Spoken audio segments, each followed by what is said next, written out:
Good afternoon, everybody. Thank you for taking time with me, Rico, for my first live stream here on the Dominican route. Let me give you a little bit of background about what we're going to be doing today. So, let me welcome you all to the initial episode of the relaunching of the Prime Time for the Truth channel. Here at Prime Time for the Truth, we hope to have informative and encouraging conversations around relevant and current topics in a direct but always truthful manner as we see it. My name is Rico, and I'll be your host, and it is my pleasure to guide these discussions so that we can seek not my truth, not your truth, but the truth to the best of our ability.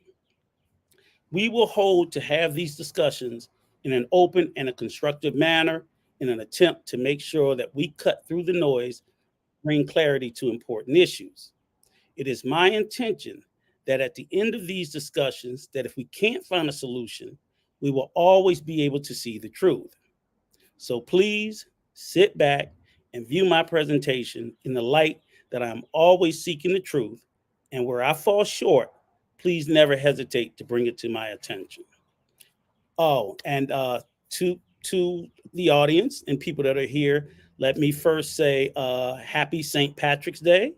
Yeah, nope, tomorrow I believe is St. Patty's Day. So welcome to all of you. So that's great. I'll take a moment and give a couple of shout outs to the viewers that joined us on the beginning. I'd like to shout out Nikki from La Nikki channel. Of course, my brother from another mother, John DeJean, he's here. Uh, Also, I believe this is little DJ, teenager stuck on the island.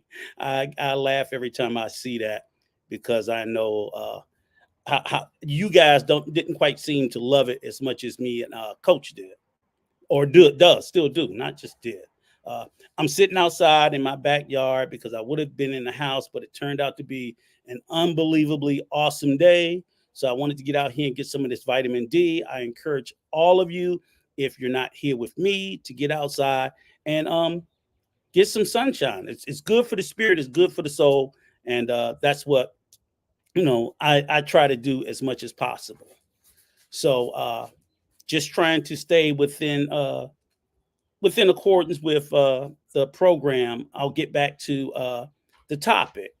So I've been wondering, like, how I wanted to do the channel, the focus of it, and I decided that, while I'm a very, very proud member of the Dominican route and several other channels, Let's Talk the Better Black Life, I really wanted to talk about some things that I think that's important to me, and that I think, it's just not quite getting the attention that it deserves. So, in the spirit of my brother John, I decided that it was time that we needed to talk about some of these school assaults on school faculty members, teachers, counselors, coaches, by student and parents, and how bad it's getting. So in my study of it, or my looking it up, I saw that we needed to learn how to tackle the violence against teachers. The epidemic of assaults on teachers and school staff by students and parents alike is a sad reality. As a father and a grandfather of school age children, I am very disheartened by what seems to be a daily occurrence. These assaults on teachers, staff, and even fellow students. While I know this is not a new phenomenon, violence in schools has increased at an alarming rate in recent years with no signs of abating. The national average of teacher salaries is $57,933. That is the national average of the teacher's pay, $57,933. They have a national pay range from a low of $48,373 to a high of $70,664. That's the total national average. Now, with all that, we expect our teachers to accomplish, to educate, to encourage, to role model, to counsel, and security with such a modest pay. Why should they be exposed to the fear of physical assault, sometimes resulting in the loss of their life, on an almost daily basis. So, today, with your kind attention, I would like to review and reflect on some of the more recent occurrences of these events and see if we can see some truth about what the causes are. In exploring these cases, it is my intention that we can see if we can find some solutions. And if not, at least we can become more aware and conscious of what our educators have to confront. Okay, so with your kind indulgence, let me shout out to this Mubarak. I hope I'm saying this correctly. Apologies if I'm not. Dr. H.P. Black in the building. Thank you for coming out, sir. For my, I hope I do you proud. I hope I do you proud. I'm not as credentialed as you are, but I still like to read. I like to study, and in between, when I'm not so deeply inebriated, I like to try to talk about things and encourage uh, people to do better. So, with that being said, this is something that's near and dear. And while I no longer have any children of school age, I do have grandchildren of school age. And when I see these things occur, it profoundly bothers me. So, with your kind indulgence, I'll take a moment and I would like to share uh, this first video that came to my attention. Just a moment. I'm driving. They gave me the keys to the car, so y'all know how this can be, right? Don't give Rico the keys to the car.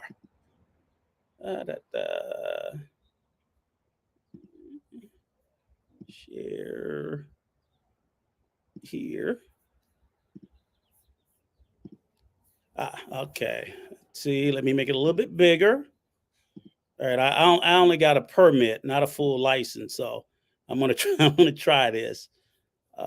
Sorry, one more button, and here we. Violent assault on his Las Vegas teacher last year sparked security upgrades and a new law. Thanks for joining us tonight at 6. I'm Sasha Loftus. In a story you'll only see here on 8 News Now, education reporter Joshua Peguero shows us the surveillance video for the first time and the moment that teen was arrested. In this video dated April 7th, 2022, you see then 16-year-old Jonathan Martinez Garcia walking the hallways of El Dorado High School at 133. He looks back at one point and stops in front of a classroom. He can't enter, starts making his way back down the hall, but then turns around and the teacher's head pops out. Since it happened, there hasn't been a single night where I haven't dreamt about the attack. That's Sade in court on June 29th of this year testifying during Garcia Martinez's sentencing. In this video, you see her struggling with him and being pulled back into the room. Prosecutors say that's where Martinez Garcia brutally attacked Sade. I would wake up in a new spot and position each time, knowing that he had just dragged my limp, near lifeless body into a different part of the classroom to do whatever he so chose to do with my body as I lay unconscious. He had beaten my body so badly that I could no longer fight. At 3:05 p.m., he exits the classroom with his head down and exits El Dorado High School. The attack lasted for nearly an hour and a half. Sade remembers him saying is, "Why won't you just die?" This CCSD PD body cam footage shows officers racing to find the teen later that day. Possible suspect sighting. He sees a suspect outside of his residence right now. A school officer locates him in a vehicle near Linden Bonanza. Hey, driver, turn the car off. Turn the car off. 103. Yeah. Jonathan, step out of the car. He was in a new set of clothes, his high school ROTC uniform. You know why we're here? Are you sure about that? I don't know. Walking back there, please. The judge sentenced Garcia Martinez to 16 to 40 years in prison for that violent attack. Joshua Peguero, 8 News Now. Now, that incident at El Dorado led lawmakers to pass several new school safety bills during this past legislative session.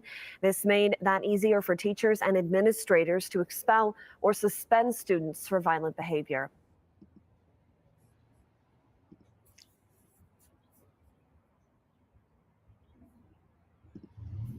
Okay, family. Now, we saw this incident of this young high school teen that violently assaulted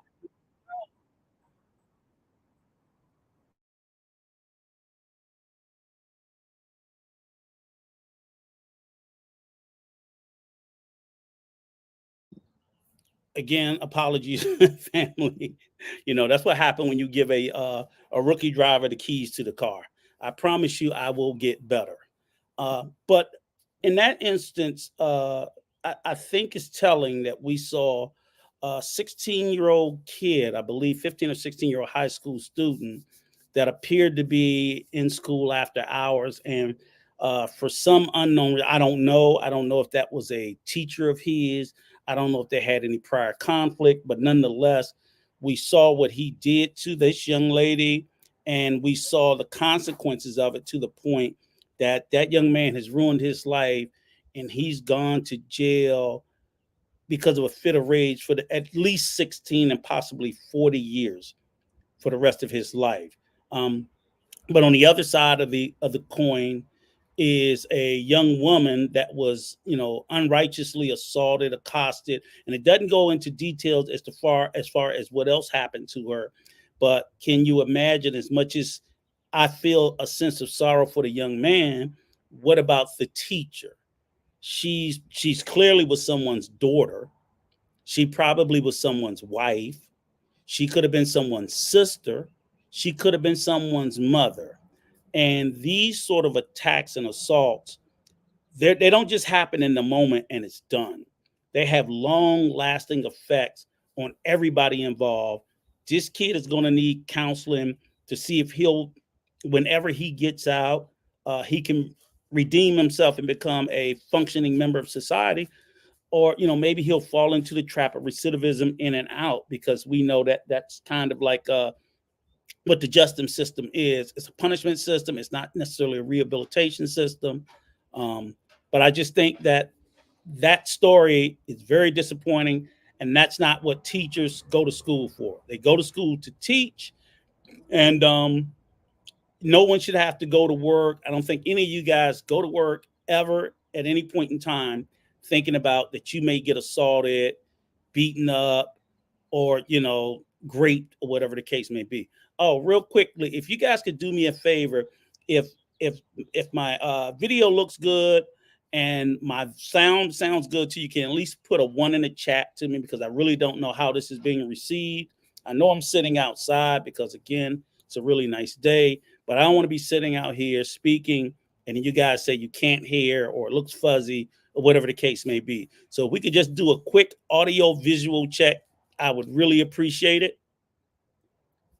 Everybody, anybody, if that's all we got, that's great. Hopefully, we can all see it good and well. Okay. All right. Thank you. Thank you. Thank you. Appreciate it. All right. So let's go to the next video. One moment. Did I do this one? 1 second.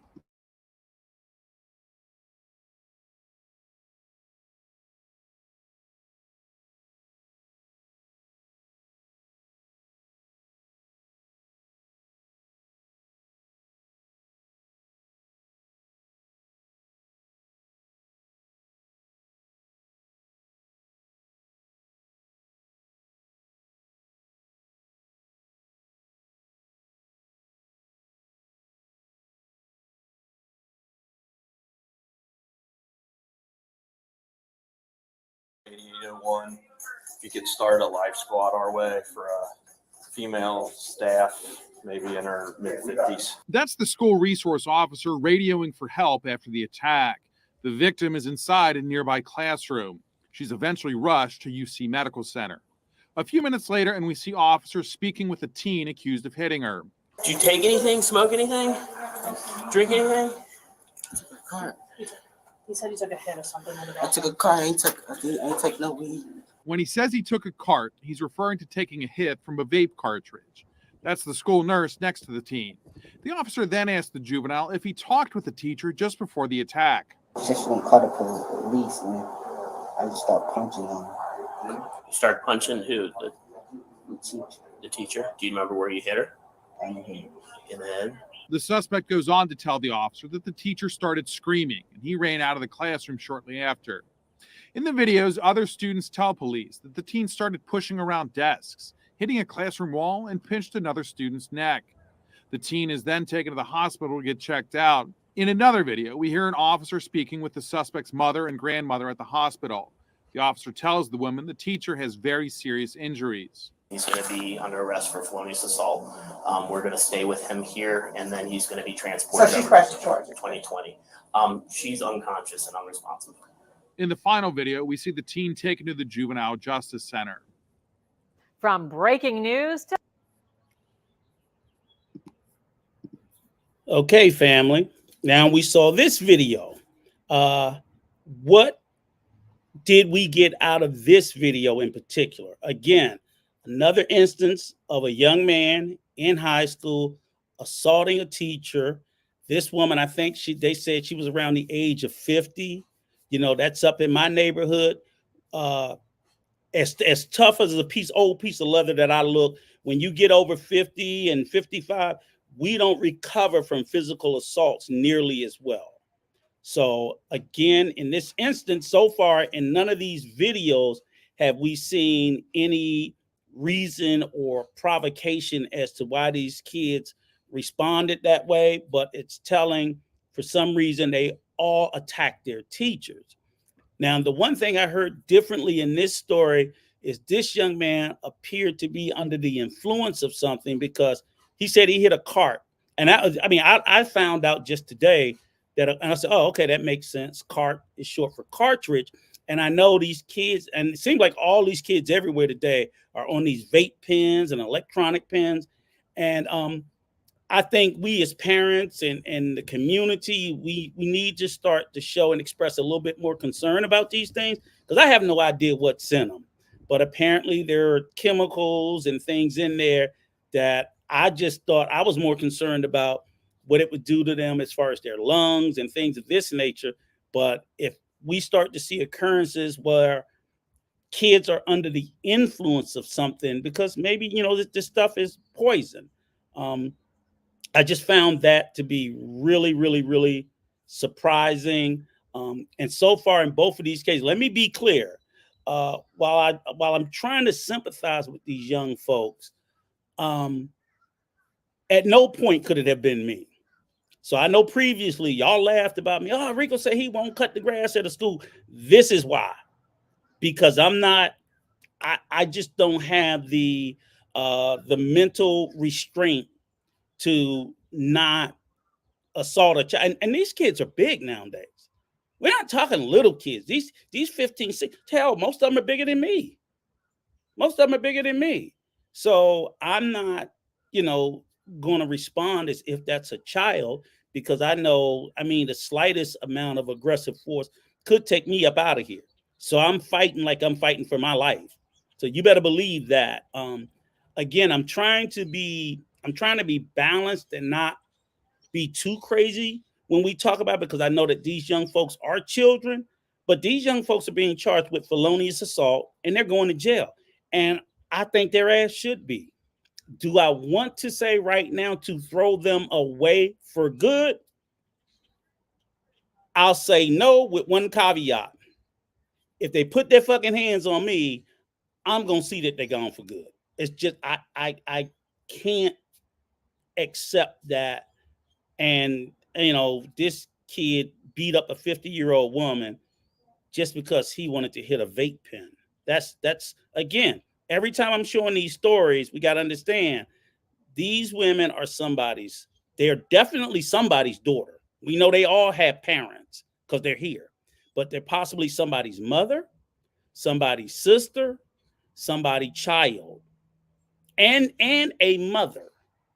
So I can guarantee you, if I was in the school system and a kid beat me up, that kid better not come back to that school, because even if I don't get to you, my son's it's just, I'm not even gonna talk like that. But I get angry, especially when we're talking about middle-aged to elderly women being beaten up. And I told you guys what the salary was.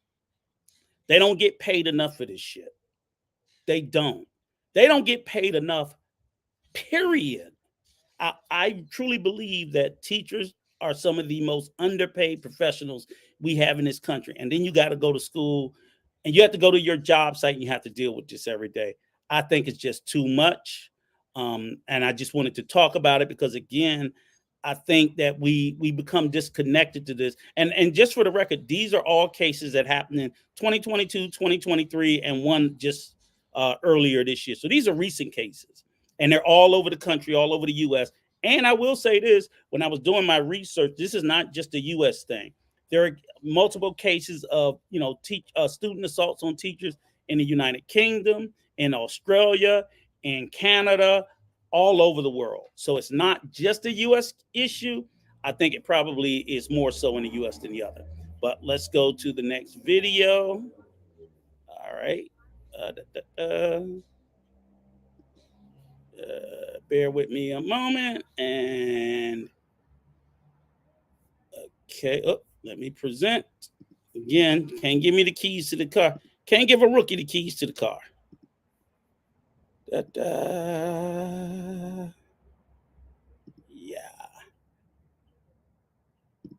Yeah, and I think. Oh yeah, this is, and look, this is my hometown. Well, it's not, yeah, this here. Just to prep. I want to set this up. This is in Prince George's County, Maryland, right down the street from me. My kids went to high school and graduated there. My kids, I never got phone calls for my kids touching a teacher, because if my kids so much as raised their voice at a teacher, they were never graduating. They were done. Unfortunately, I'm one of those old school parents where, like my mother, it always rang in my ears. My mother always said, that school better not call me. And that's what I told my kids. But let's play the video.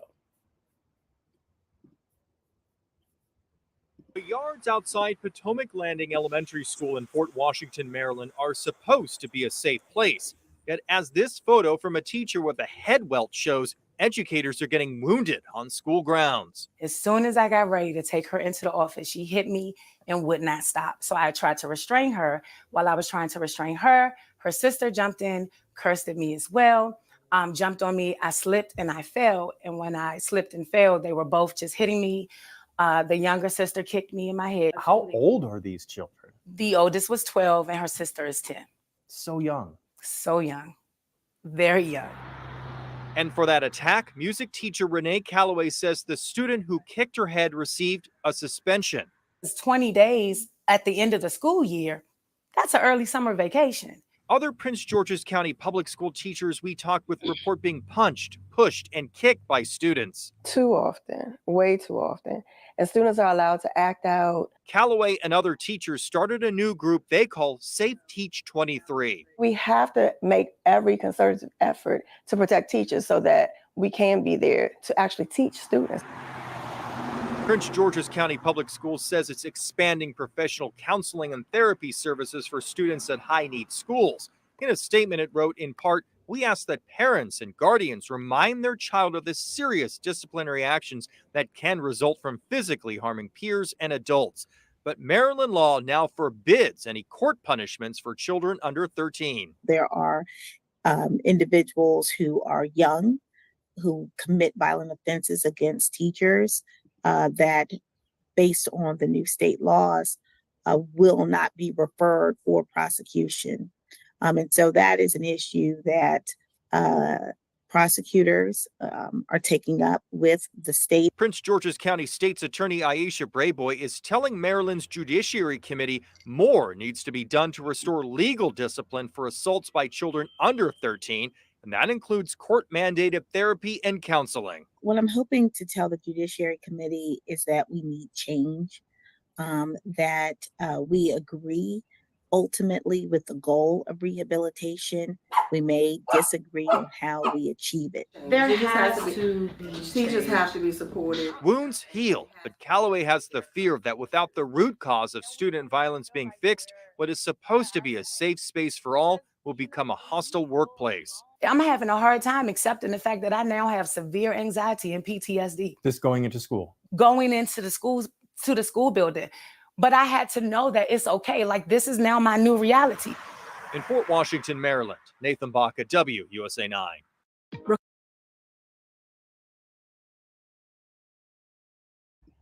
Okay, family. What do you think about that? What do you think about that? Now, let me set the table for you. Like I told you guys, that's just 10 minutes away from me. Mama, the boss, just came home. But let me tell you guys this. That's elementary school. The age, they were girls, they were 10, and they were 12. So it's not even just a boy thing. It's not even just a high school thing. It's all. It's elementary school, middle school, but of course the problem is mostly pronounced in high school.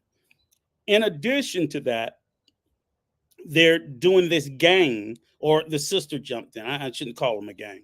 That's not accurate. But I would say the other part that's troubling to me is in that instance, which I wasn't even aware of until I just listened to that clip clearly. I didn't realize that the state of Maryland, which is where I'm at, so I know I would have to take actions in my own hands, forbid you for prosecuting a child under 13. Now, on one side of the ledger, that sounds like a positive thing. But this is the part that bothers me because I believe just a year and a half, maybe 2 years ago, in my neighboring state of Virginia, we had a 6-year-old kid in the first grade. Someone can correct me if I'm wrong. That went to school with a handgun and shot a teacher. Shot the teacher. Now, am I saying to throw the 6-year-old in jail? Absolutely not. That is way too young. Maybe he knew what he was doing. Maybe he didn't know what he was doing. Brought the handgun. But fortunately, in that case, while the kid's probably getting some sort of intensive counseling as needed, that the parent, the mother, I think she got punished to 2 years in jail. So if the state of Maryland is going to go with this notion that we're not going to do any court intervention for someone under 13, unless those parents can show me where they did some sort of intensive intervention beforehand, they need to be held liable. Because I'm under the belief, again, like I said, this is trying to see the truth as I see it, that in most cases, not all, in most cases, the parents are somewhat aware of your children's propensity to violence, or they have some sort of violent history.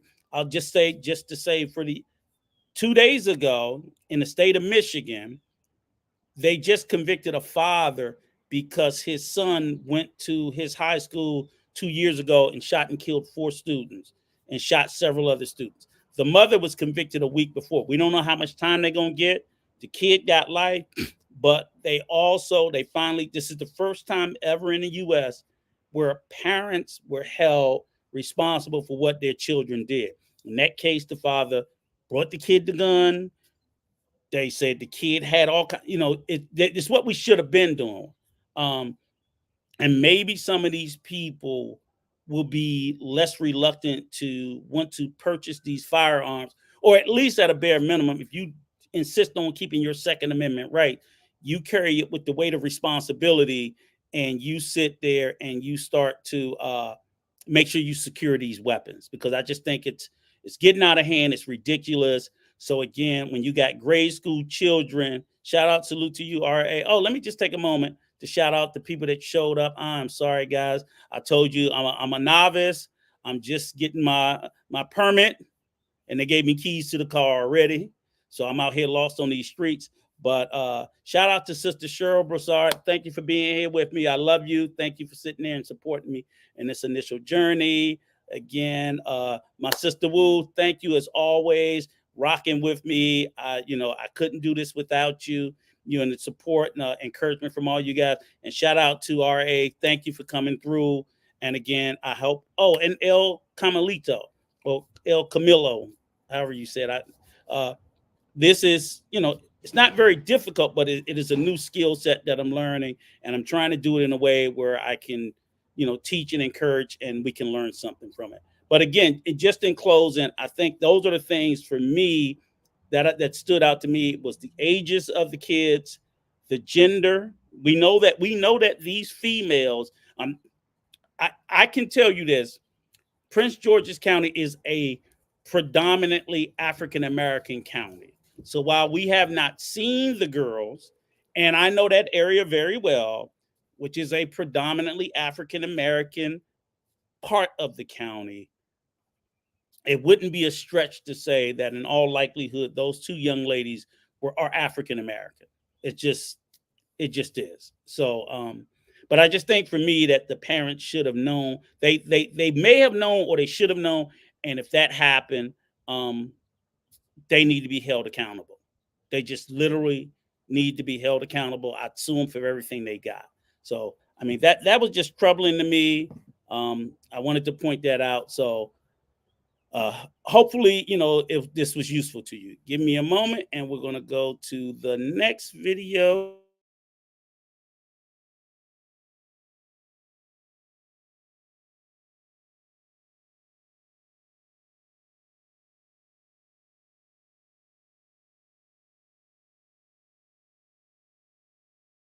Okay, here's the last video that I want you guys to see and tell me if you're seeing what I'm seeing and watching these videos. This is the last one.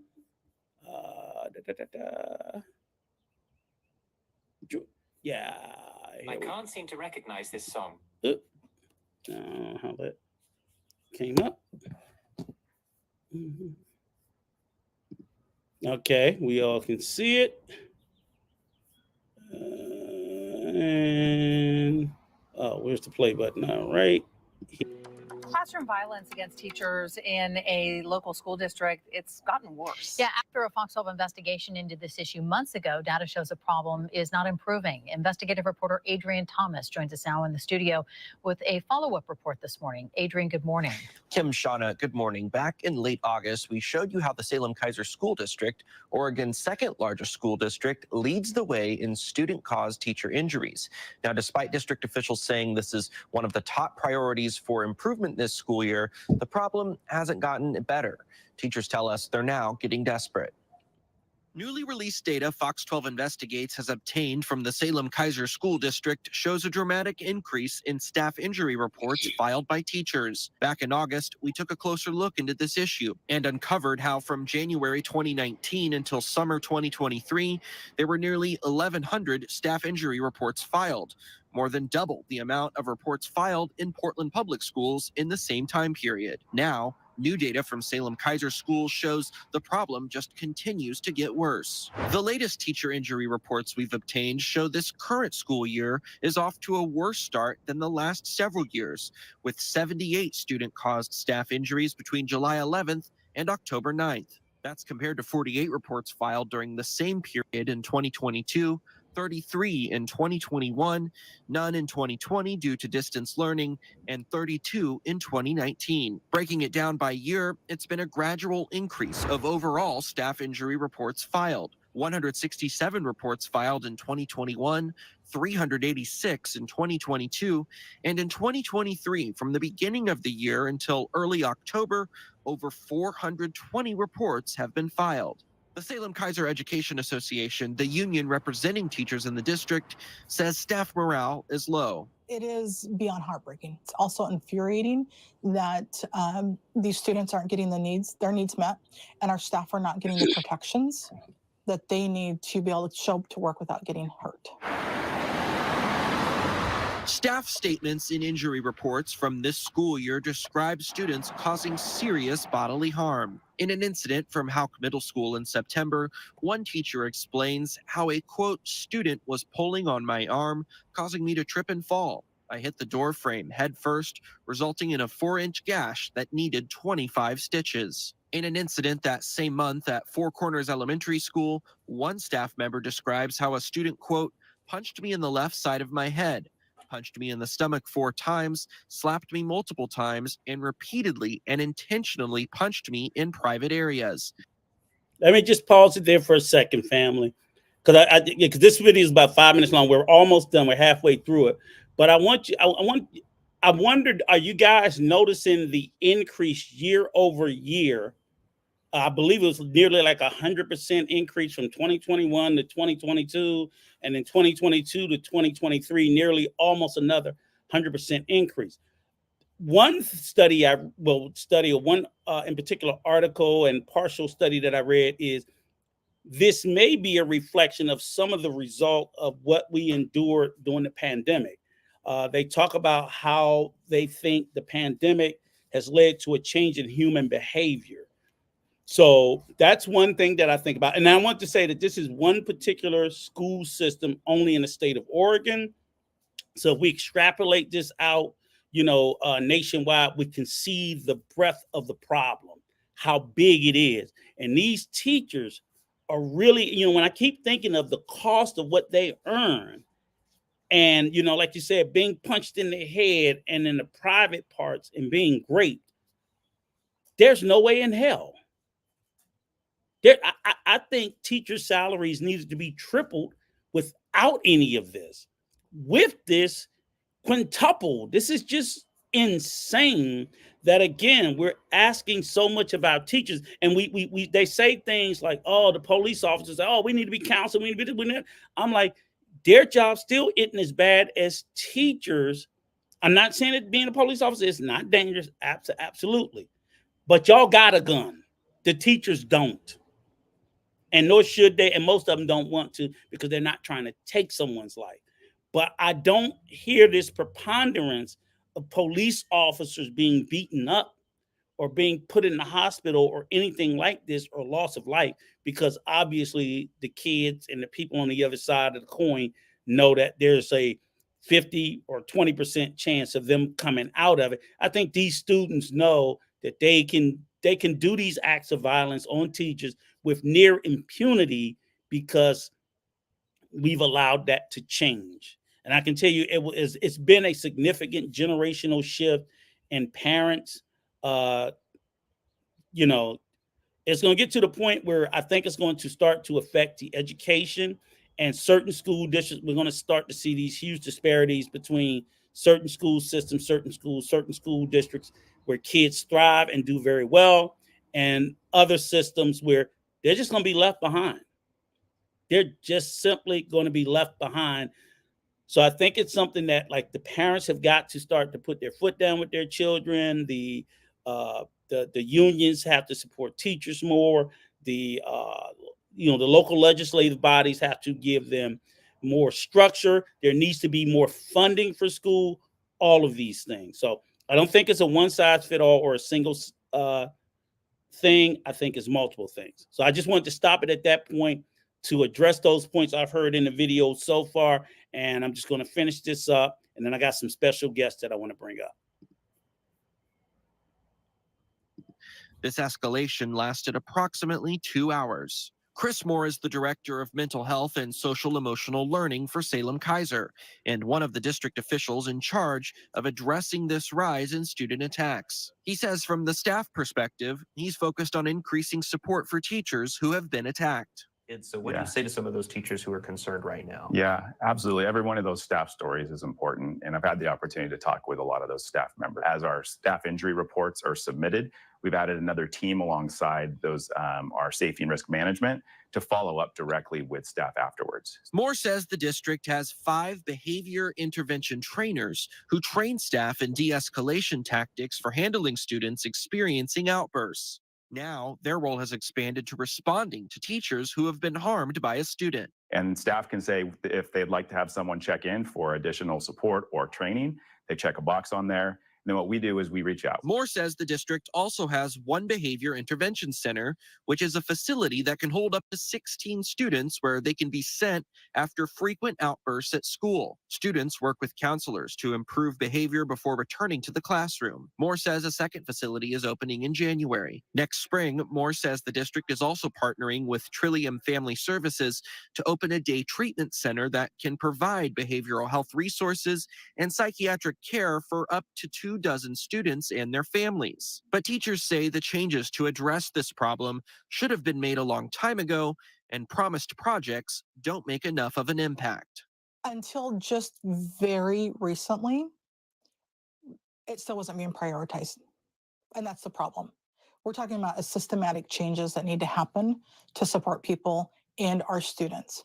And while our district leaders are starting to acknowledge it's a problem and needs to be prioritized, we haven't really seen anything implemented yet. Tyler Scalo-Lakeberg also tells us the union is pushing for more clear staff safety protocols in the next contract she negotiates with the school district.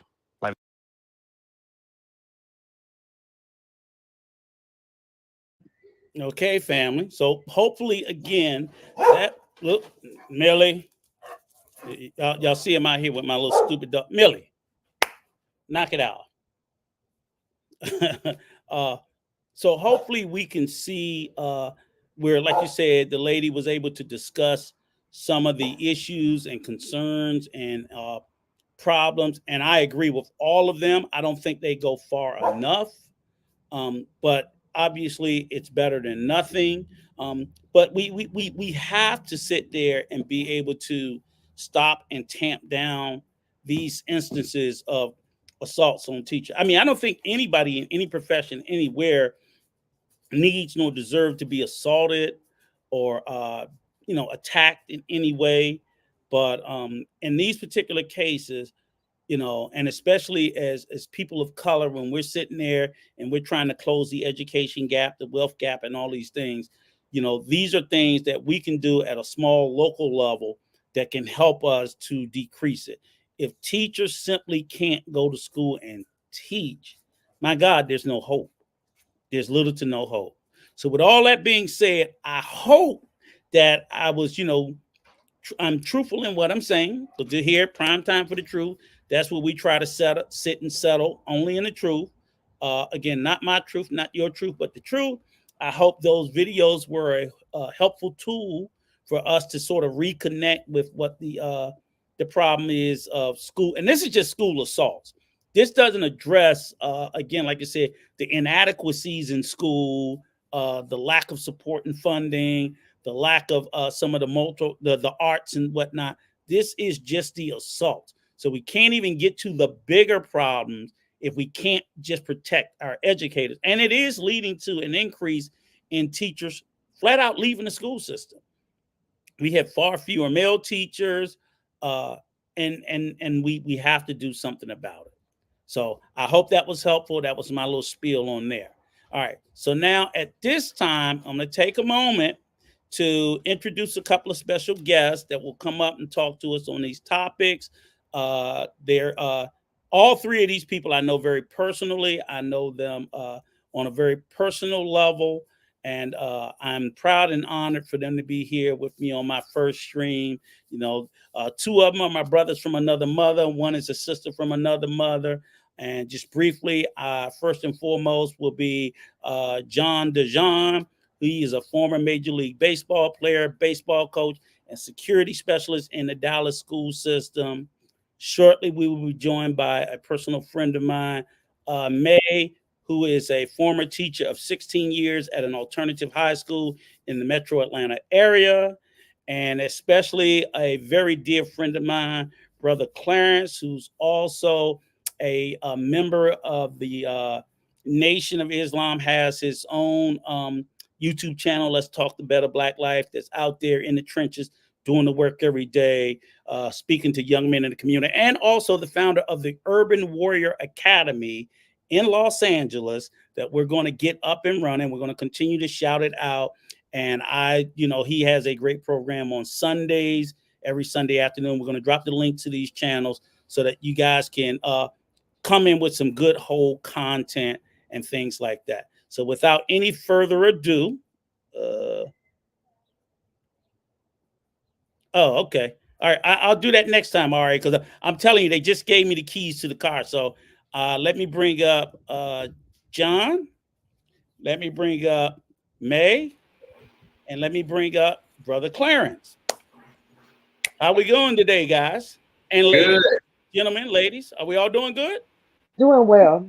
Okay. Good. So did I keep the car on the road, or had I been in the ditch a few times? Man, you did good, man. You did good. You've been drinking. You've been drinking. No. You did good. I'm not going to even lie. You did good, man. You really handled it, and you broke everything down much. You did a good job. And I hope that you guys watched the video, just that whatever. So before we go any further, I want each of you guys to take a couple of minutes. I introduced you the best that I could, but I want you guys to do it yourself, to do it better. We'll start with Coach John DeJean from the Dominican route. Man, what type? You got to start off with ladies first, man. Oh, yeah, you're right. Go back, radio, ugly. Yeah, I'm sorry. let's start out with the beautiful, lovely, my sister May, my sister from another mother. Please introduce yourself, May, and tell the audience about you. Hello, thank you for welcoming me. My name is May. I am a retired teacher. I taught for 16 years in Metro Atlanta at an alternative school. I taught English and I taught high school, so I've seen quite a lot working with a at-risk program, a lot of at-risk kids. Thank you. Okay, May, just to add a little, flesh that out a little bit. How many years? Well, I told her about how many years, but what grades and ages did you teach? And was it boys and girls, or I just want to make sure what gender specific school? Because I know you said alternative, and I don't know a ton about alternative schools, but like what grades and ages did you teach? Okay, I taught ninth to 12th grade, mostly a concentration on 11th grade. But the interesting thing is that an alternative school, in the sense that most of the students have failed at regular school, traditional school. So we had up to the ages of probably about 25. So anywhere between 16 and 25 is the average age of the students. Most of them that I had were probably on average about 18 to 20, 22. So they were a little bit above the typical high school age. They had a history of failure. So that's why they came to the school. Behavior, academics, and all kind of other different things. But yeah, it was both sexes, co-ed. Hmm. Okay, thank you, thank you, thank you. Now we're gonna move over to the next youngest, Coach John DeJean.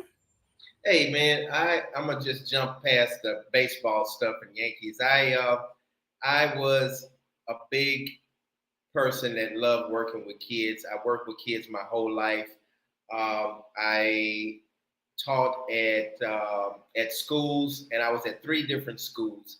And I received the NAACP Humanitarian Award, the youngest person to ever receive the NAACP Humanitarian Award in California. And I received the Martin Luther King Award. So my passion is working with children. And now I'm in the Dominican Republic. I'm disabled because I was assaulted by a high school teenager. Okay, excellent. Excellent. Let me just take a moment to do a shout out again. Thank you, thank you, thank you for everybody that came here for my first show. My intention is to do this more. We're gonna start bi-weekly or every 2 weeks, and then as the engagement or as things grow and people show an interest, we'll do more. But I would definitely want to shout out. Thank you, Sister Annie, for showing up. I love you. I could not do this without you guys' encouragement. So I appreciate it. Nothing you can say or do is too small. Just showing up is the first step, and I really appreciate it. Shout out to my brother, the savant himself, Arshawn. Thank you, thank you, thank you, thank you. I bought breakfast for a teacher. That's wonderful. That's one. Hey, look, and you know what? Nothing we can do is too small for teachers. School supplies. A lot of teachers end up having to go into their pocket to fund our children's education. So I want to make sure that we don't forget that as well. So thank you. I definitely appreciate it, and I love you all. So now I will turn it over to my fellow Negrosaurus. And the inside joke is me and Bro C, we call each other Negro. We're black and we're like old dinosaurs. So you'll hear us say Negrosaurus. Brother Clarence. Brother Clarence. Put your hearing aid in. You got it on mute, brother. Put your oh Lord. The elderly. He might not be around right now, so you might have to just keep moving on. He got it on mute, or he's not. Yeah, but go ahead. Okay, we'll wait till we come back. Mm-hmm.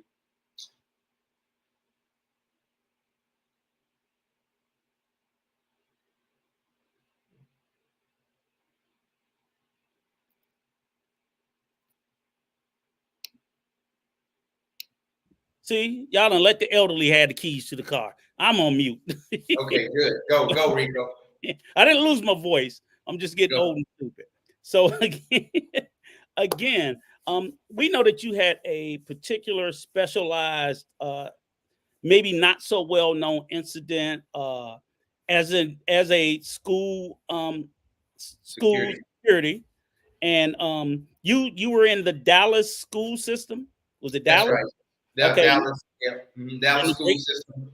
and the Three, three different schools, but the last school I was at, it was in Dallas, Texas, and called Focus AAA Academy, and I was the varsity baseball coach and part-time security officer. Okay, so you did security and coaching. So let me ask you, what was the first two schools that you? What was the name? Is it okay for you to say the name of the prior two schools you worked at? Well, one of them I can, but it's called Faith Family, and that was in Dallas and Waxahachie, Texas. Okay, so were they private schools or public schools? All charter schools. All charter, whatever you want. Charters are public. They're public funded. They're all publicly funded. They're not private tuition based. Right. They're publicly funded, at least as far as I know. So let me ask you a question. Did you have issues at those? Well, not even to this degree, but did you see that there were issues at the other school? Well, you was a security officer, so just by nature, why did these schools need a security officer? Well, why did they need them? And then what were some of the normal things you would have to deal with on a day-to-day basis? Even the ritzy schools always had a security officer in Dallas. I don't know about everywhere else, but I was in the rougher area called Oak Cliff. Probably everybody probably heard of Oak Cliff in Dallas, so I was in Oak Cliff. That's where Deion Sanders' school was, also in Oak Cliff. So it was tough. Sometimes kids would be bringing drugs, having sex in the bathroom. The phone was a big problem. It was just disrespecting the teacher. I got a lot of calls. So I had a walkie-talkie on my hip, and I would get a call from the principal or the front desk. Coach John, little Johnny hit the teacher in the stomach and threw a table at her or pushed or something like that, and I would have to go get little Johnny. And then sometimes I would have to restrain little Johnny and even with the little kids. Right. Okay. Well, hold on. So without, I want to kind of like you to tell it in this. We'll come back to it, and real quick before I move to the next guest. When you took the job, did you ever think that you would be assaulted by anybody? I'm trying to get my audience to understand the frame of mind that who goes to work thinking they're going to have to fight? Did you ever think that? I mean, seriously, think back on it. At each institution you worked at, that you went to school with like boxing gloves, knowing like, you're not in a gang, so you're not expecting well, I'm not. I fight if I have to, but that's not for most of us in the audience. I don't think that's our expectation. So even as a security officer, they train you for it, but did you expect you would ever have to do what they train you for? I never expected it. I expected one thing. I expected this, that I was going to have to break up fights. And every now and then I might get a swing. I've been hit on the shoulder, on the side of the head because I was breaking up a fight, not being attacked. I never thought about being like, hey, I'm going to be attacked. Today I might get attacked. But, a couple times you always have teachers. And on 3, 1, 2, 3, we separate the kids from fighting and we take them to the principal office. That's, you get a couple little swings on the arm or something like that, but not just attacked by. Okay, I'm great. I'm glad you said that, because I hope we also understand that in all the videos I showed, none of those teachers went to school thinking just like you. They're not thinking they're going to get attacked, and they were all the direct victim in all these instances. So that's why I think it's important that you said that, and you're a security officer, but you didn't have an expectation of getting attacked. But nonetheless, it happened, and it happened very viciously, violently in all these cases. So I'm glad. I thank you for that. Just give me a moment. Sister May, would you give us some sort of background? I mean, can I ask you a question? Did you work at was all your experience strictly in the alternative schools? Was some in non-alternative schools? Was it the same school, or was it several other schools? Yeah, I worked at 2 alternative schools. I had chosen to work with alternative kids because I feel like the small classrooms, and they can become more personal, And that's exactly what kids who are at risk need. They need small classrooms with individual help and support, more like a relationship in a community, less like a factory model. So that's what I found myself to be a very effective and really good teacher. So I stuck with alternative school my whole career. At-risk kids are very unique. Most of them are brilliant, but they have problems. Mhm. And those problems a lot of times have to do with anger management. And so it doesn't take a whole lot. You're dealing with powder kegs and 2 seconds flat, things can go from 0 to 10 real fast. I'm, And I'm, I'm, glad, de-escalation is something you have to learn how to do. I'm glad you said that. And this is what I want to ask. Bro, C, are you back? Probably not. I'm glad you said that because me knowing you and you and I have a friendship, and I know you've always told me you used to have a short fuse yourself. So I wonder if was it because of you and your background as to why you chose that? Did you know going into alternative teaching that you were going to be dealing with some of the worst, short fuses, temperamental issues, people with background problems, probably not even just themselves, but they probably come from families of background issues. And how was your entryway into that space, and what was your expectations, at least around the space of possibly being assaulted or having to defend yourself? I don't want to say assault someone. How was your entryway into that, or did you expect that, okay, because you maybe could better understand them, that it would never happen? Can you give me a little bit of insight into that?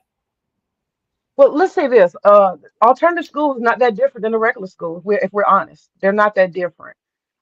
They've been identified and then they've been, I guess you would say, slow walk to an institution that claims to be for those kids who are at risk. But there's a lot of at-risk kids in every environment, every elementary, every middle school. They're unidentified and they stay there and they bring those same behaviors. So it's not that different. You just have more things in place to deal with more of them at the same time, I would say. Security, we had extra security, whereas a regular school might just have regular. We had extra. We also had real police officers who would assist on a dime. They're ready for anything at an alternative school. But this is the thing that I saw constantly is it's an institutional problem. There is no protection for the professionals. There's all the protections for students. I have seen students hide behind disabilities. The disability that they are acting up on has absolutely, I'm not going to say that, they hide behind a disability that says they can't act right. When no, the disability they have has nothing to do with the behavior. And so they will rely on that and that use that as a defense. So we have to, throw that in there too. A lot of kids are using special education to cut a fool, and you can't discipline special ed. You can have these meetings all day long. You're not going to suspend them more than 10 days out of a year by law. You can't do anything. I don't care if they punch, hit, this, that. A lot of times it just goes to a hearing and a lot of it's dismissed and written off. So that's one of the disadvantages. Okay, so let me ask you a question, because in particular, when you speak to the nature of we can't do anything, and I think of it in a systemic basis, right? As far as the legislator, like you said, when I showed the last video, which I had no idea the state of Maryland would not prosecute any kid under 13, no matter how egregious it couldn't be in the court system, no matter how bad it is. And I'm like, you got 12-year-olds out here unaliving people. So to to say that under the age of 13, that the seriousness of the offense can't rise to that, I just find to be untrue. But my question is, knowing that you were dealing with alternative students in an alternative school environment, and I'm trying to think of the nice positive words to say. At the end of the day, these are the most difficult to deal with. What was the relationship with, if the legislators don't do anything? I always go back thinking about myself. I was a father of 5 boys. You don't need the legislators. All my teachers had to do was to call me.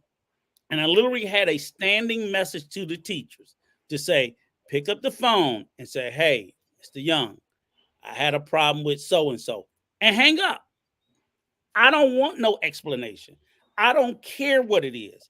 It is completely irrelevant because and again, I'm showing my age, my stupidity. Like Mama used to always say, don't let that school call me.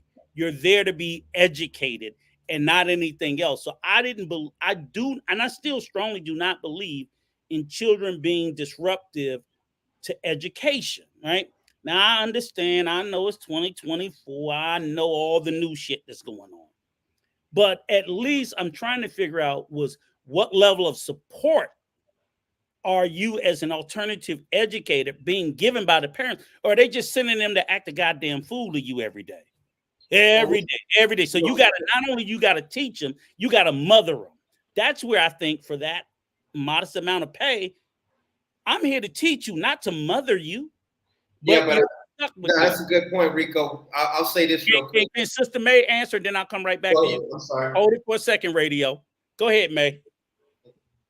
Yeah, I mean, it's a lot to ask. It's a whole lot to ask. You are actually inviting teachers, professionals, people who believe that they're supposed to carry themselves with dignity and pride and have self-discipline. You're carrying these professionals into environments where they're not making the top dollar, they're paying back student loans, they're very frustrated, and the principal is supposed to be the savior. They're supposed to be a disciplined principal, but a lot of these things, because they're so common, disruptions to the classroom, cell phones, this, that, I mean, literally you could spend all day long talking about discipline. Every 2 minutes interruption with discipline. So and so, stop this, stop that. You have to put out fires, sir. You have to put out fires constantly. And when you don't effectively put your fires out, you're gonna end up with a whole bunch of kids who are disrespectful at one time. So you have to learn to really have classroom discipline. And if you can't do that, them kids are gonna put you out the school. I'm gonna put it to you that way, because I have seen situations where I just want to give you a couple of examples of what I've actually seen. I've seen examples where security guards are beat up, attacked by students, the actual security. So how do you think that makes a teacher feel to see the security get beat up? Think about it. Then I've also seen one time the lights went out, and there were several teachers who had kids jump on them and took advantage of it. Nobody knows who hit the teachers when the power went out. You know, stuff like that is very scary. At any moment, them lights go out because we didn't have, windows. I could be assaulted. So I used to go behind my desk immediately. And I always told my students, I know I'm in an alternative school. When I go behind my desk, anything come back behind here, it's going to be on. I'm just letting you know, when I get behind my desk, that's my safe space. So I've seen parents try to fight teachers. I've seen teachers in blood in the hallway. Teachers tried to intervene. They got beat up. The whole group of kids took advantage of the fact that you tried to break up a fight. So they start hitting you thinking that it won't be on video, and then get some licks in because it's already a fight. I done seen it all. Okay, so let me ask you this. So, and I'm coming right back to you, John. The short and curly. Hang on, bro. See, hang on, because you wouldn't hear when I called on your ass. We in class. Sit your ass down. So the short of it is that you have little to no minimum parental support. So, and that's what I'm trying to get us to think about. Teaching is hard. Teaching in regular school is extremely hard. Teaching in regular school with so-called regular kids is hard with minimal support. And now you're in an alternative school with alternative kids, with alternative parents who don't want to fucking support the educators. It's a serious freaking problem. It's a serious problem. Go ahead, John. I know you've been biting at the bit, radio. Go ahead. Yeah, I just wanted to touch on what Sister May just said. She's absolutely right. What I have noticed was the kids that improved, the parents had our backs. The parents had our backs. It was like, just like you said, Rico, you come, if I come to that school, I'm gonna whip your ass. So, and we also had corporal punishment. Every parent that signed corporal punishment, I'm not gonna say everyone, but 95% of them, we didn't have no problem with the kid after about 2-3 weeks in the school because the parents like, oh, I'll sign this paper because I don't have to keep on coming. So we had corporal punishment, and they would get their ass whooped, and then they would go back to class, and then they would keep getting their ass whooped, and they would go back to class. And after a while, they'd be like, oh man, I just got to straighten up. Because everybody but that special student we're gonna talk about in a little bit. But hold it. Yeah, he didn't have corporal punishment. I just say I know that. So just hold it, right? We're gonna talk about that special student in a moment. But that is very true, and that is, I'm surprised they still got that in 2024, but that is more of a generational thing, more back in the day. But because the elderly showed up late as usual, since the old black church lady showed up, I want him, my brother from another mother, bro. Please give us your introduction and your background. Tell us about what you got going on, all the stuff. I tried to do you justice, brother, as much as I could, but I can't remember. Hell, I'm older than you, better looking, but older. And I want you to go ahead and give your introduction as to what you're doing, where we can find you, the type of content that we can expect. Because I rock with you till the wheels fall off. Go ahead. That's right. Y'all know I don't pay no mind to Rico, man. But except for business, when Rico talking about business, you got to listen to him. Other than that, no, I'm just playing. But no, that's my brother.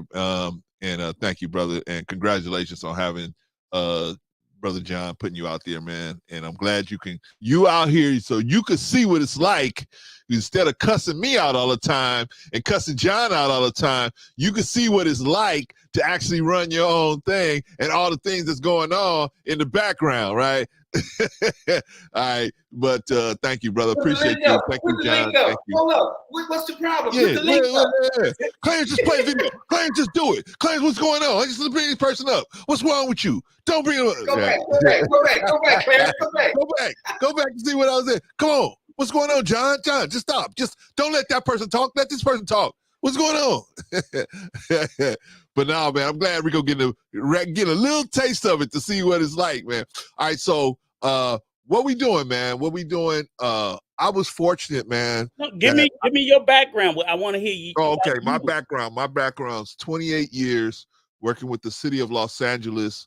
About 10 of those years working in training and facilities in health, safety, training and safety with training new employees on different things they need to know as far as working with the city of Los Angeles and some of the codes and things that they have to understand before they actually accept the job. So that's my background. I've been doing that I had been doing that. I'm not in training anymore, but I was in training for almost 10 years. And so I did that for a lot of years. My specialty was a couple of different things. One of them being a class called No Means No, where I had to teach about sexual harassment and different things where a lot of our young men don't know when they're stepping over the line, when they're going outside of the law as far as pursuing someone in a romantic interest that they may have in someone. So I had to teach that class. And then also another class called Mutual Respect, where we had to teach people in a corporate situation how to show respect to one another so that we can have a coexist and get things done. So I have many years of training in this and seeing. Can you give them a little background on just let them know, like, a little bit about your time with the nation. Oh, okay. And also, I want you to take a few moments. Don't long stroke me on your urban. Listen, because I want you to I want you to cover everything on your time with the nation, because I have a great deal of respect for it. I also want you to let them know you be kicking ass in karate. You gonna fuck around and find out you jump on that whole level. You gonna fuck around. I done seen the video. Bruce Leroy. And also shout out, please, for me, Urban Warrior Academy. Okay, definitely. Okay, so that's my training, my classroom training. So I've been an instructor for a long time. So I have the what do you call that? The qualifications to teach in a classroom setting, as well as what Rico was talking about in the dojo setting, in the what do you call that? Self-defense. I've been had my black belt since 2010. I've been training since that time, and so I've also taught classes in self-defense. So also able to teach on the mat as well as in the classroom. So that's my qualifications. And so as far as we started this program called the well, let me talk a little bit about Let's Talk to Better Black Life. I met some really good people at Let's Talk to Better Black Life. Rico, Coach, and his crew, a bunch of different people, man. Sister Annie out there in the chat, Arshawn, a bunch of different people, Risa, Neil, a bunch of different people, Fawn Brian, a lot of different people, Patrice, just so many people, I can't even name them all, but we came together and we said, hey, we're going to start doing things for the community. So the first thing we did was we gave away these backpacks, man. We raised some money. We bought the backpacks. We gave the backpacks away. If you go to Let's Talk to Better Black Life channel, that's the first video you see is us giving away the backpack. Well, actually see me giving away the backpacks. Everybody else, because I was the one that was in LA.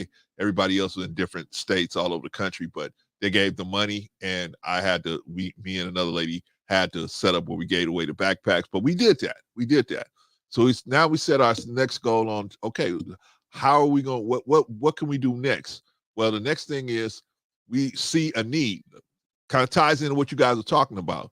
Our young men, especially the black men, they have unique issues that need to be addressed in a classroom setting. And so, but a lot of stuff when they graduate from high school, they don't know. They don't know about money. Rico has done some of the Zoom talks where we talk to young men, and Rico did a thing about money. I had Rico do the thing about money, but I mean, it's just they don't know how to get a bank account. They don't know how to manage their money. They don't know how to budget. They don't know how to do hardly anything. And then when they graduate high school, we say, okay, you're a man, go out there and be successful. But that's not the reality of the situation for them. Then they fail miserably before they even get a hint of how to do something. And so we want to take that learning curve away and at least give them some information before they walk out of high school. Another thing they don't know about Urban Warrior. I'm getting into the Urban Warrior Academy. So another thing they don't know about is how to deal with the police interactions. They don't know how to deal with that and walk away with everything being okay, right? They think they got to either be super geeked or just not say nothing. So we need to tell you how they can have that. They can be in a police interaction and at the same time preserve their rights, but at the same time show respect to the police. So those are things that they have to learn, man. They don't know none of this stuff. And then one of the other things is they don't know how to defend. The last thing? Not the last thing, but one of the last things is they don't know how to defend themselves in combat. So what do? They say, okay, I'm just gonna carry a pistol. So they run around getting all these pistols because they don't know how to defend themselves, right? And so all these people end up losing their lives just because these young men don't know how to defend themselves on the street. So it's about 8 different things that we want to teach them called the Emergency Manhood Pack, and that's what we want to teach them. So we started this nonprofit organization called the Urban Warrior Academy, because these young men don't know they're in a war, and so they in a war zone, they behind enemy lines, and we need to teach them how they can survive while they behind enemy lines and still, not get caught up. So we started the Urban Warrior Academy. You can find that at Urban Warrior Academy Inc. It's the YouTube page. You can go over there, and the kind of videos we're going to put up there, it's just showing the kids motivational, inspirational, and just showing some of the classroom settings, maybe some of the dojo settings, some of the stuff when we might take field trips with them and just take them out fishing or Dodger game or whatever, right?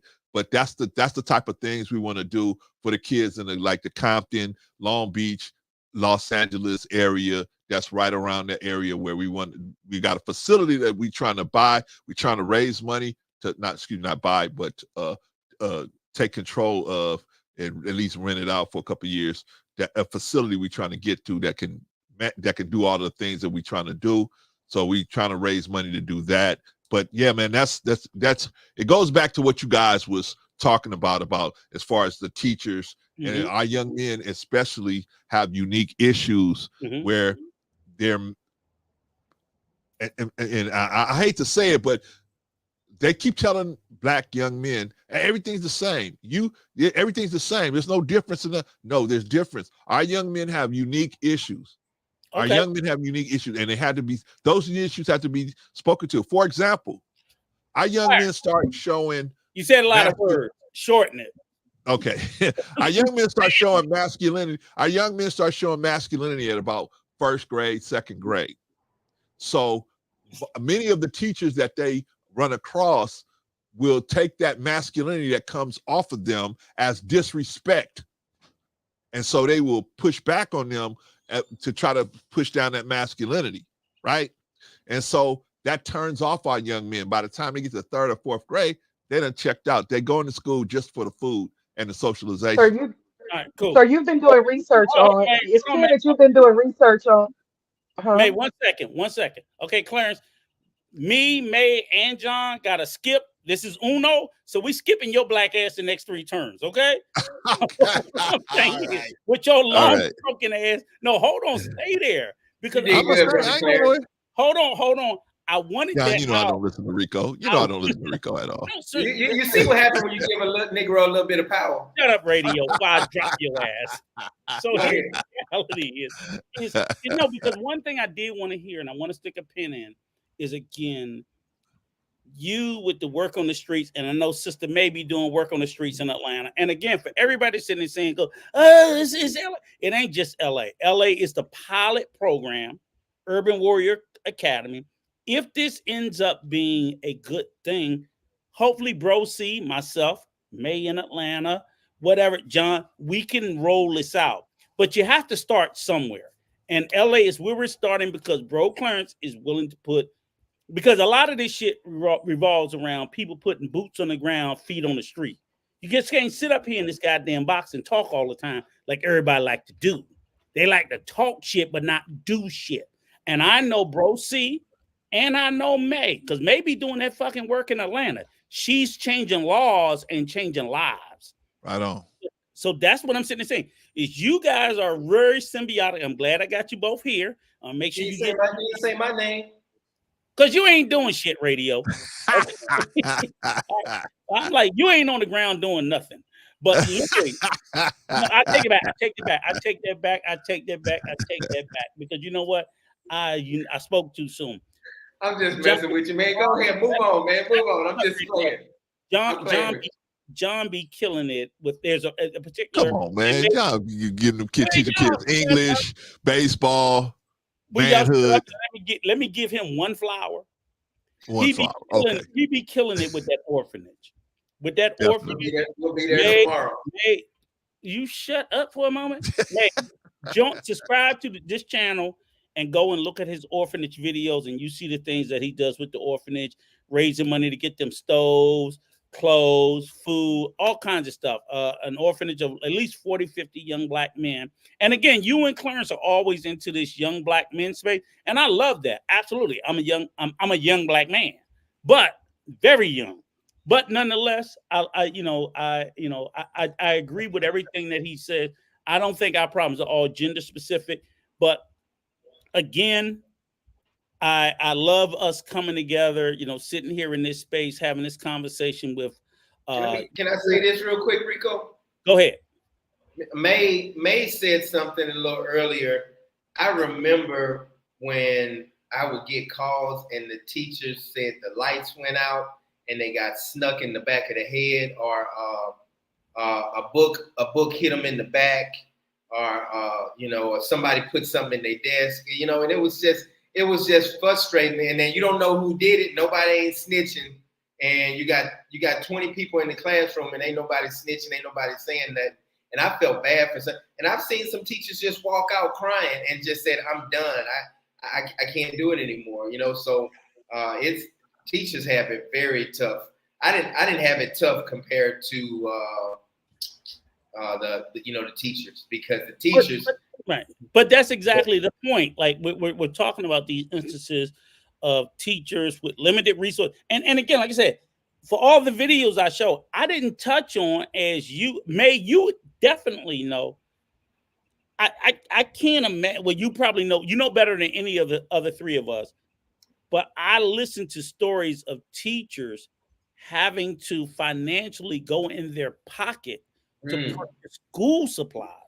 Yes. I'm like, I already told you guys what the modest number, what the salary was, but they're trying to be successful at what they do, and they're not even funded correctly for enough for papers and pens. And of course, they're grading you guys on test results. If all your kids fucking fail, they don't look at the kids as being failures. They look at you. Why couldn't you teach them better? You gave me the word. I used to say this, okay, I coach, and this is the way I look at it when I equate teachers, right? I coach youth sports. And I would always take like football, they would be like what they called an A team and a B team. You know what the A team was? The coach came out there, all the kids in the program. The coach would be like, I want this one. They all go through the drills. I want this one, this one, this one, this one, this one, this one, this one, this one, this one, this one, this one. He take his team, you got what's left. What do you think he picked? The best fucking players? What did he leave you with? All the fucking trash?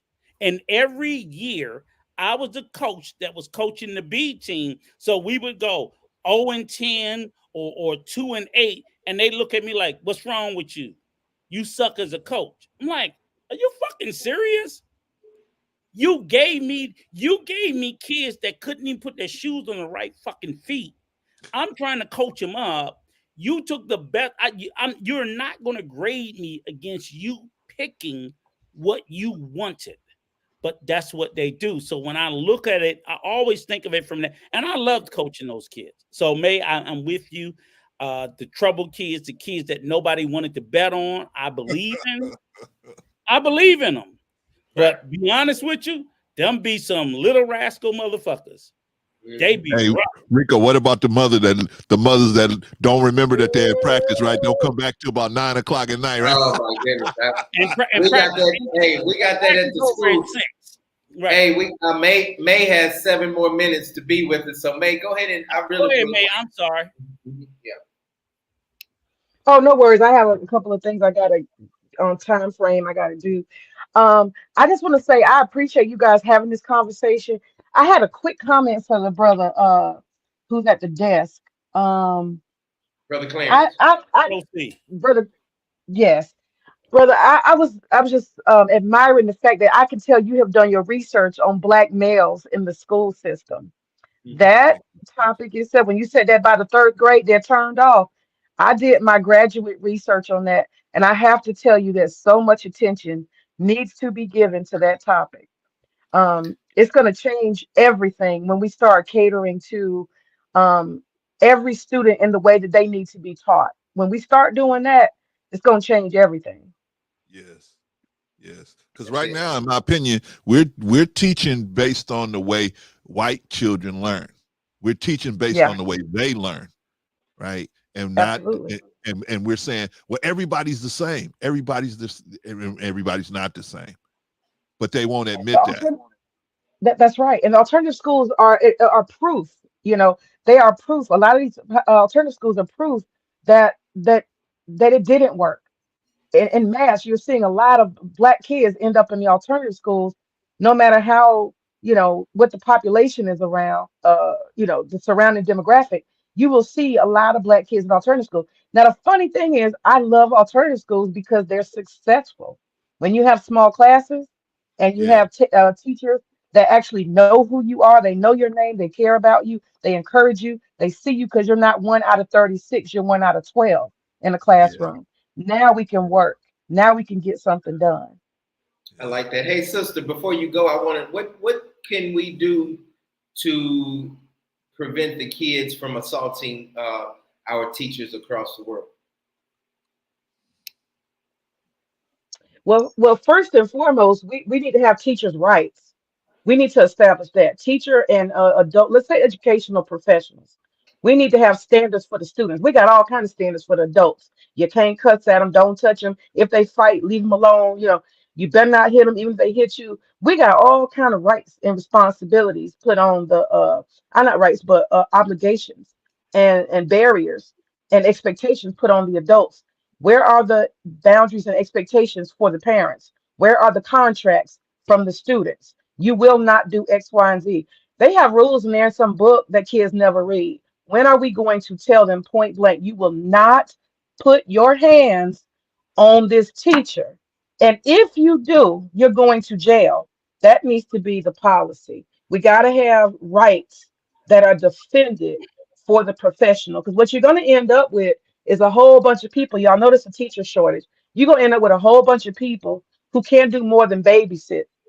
And they're not going to come in there with a good attitude. They're going to come in there on some minimum wage. They're about to revolutionize education in the bad way. It's going to either be people who are in between jobs that want to teach, or it's going to be some computer-based robotic educational programming that's going to replace teachers. These are our options. May, before you disappear again, and that's why I said I'm glad you said that, because I just want to talk about that point again and again. Like for me, always in my mind, it was like, okay, I didn't look. The code of conduct for my children came from me. Literally, I can remember. I'll be 60 in a couple of months. I can hear it like yesterday. My mama looked at me in the face and said, "But Rico, they don't. These parents don't. They don't care. They're not like you." Right, but I want to hear it. I want you to understand what I'm saying is my mama looked at me and said, "Do not let that school call me." That was it. That was literally it. I don't even call you about what? If they rang her fucking phone, I was going in the hospital. It didn't. It was gonna take skin off my ass. So I knew, hey. I literally, I'm going to. Please don't come, mama. Please don't come, mama. Please don't come, mama. I mean, it was like it was literally that. You know, so I think that where the loss of that occurred, because again, that started in the home, is where all of a sudden these students felt like I'm empowered, because not only will my parents not chastise me for it, they're gonna take my side. I can say any fucking thing. They're 100, and parents are out here publicly saying, I believe my kids. I believe my kids. I'm like, you know what that little rotten motherfucker is up to. You know. So I knew what my kids were, because you know why? Because literally, like I told the teachers, the same shit you tell me they doing at school, they're doing at home. It's nothing new.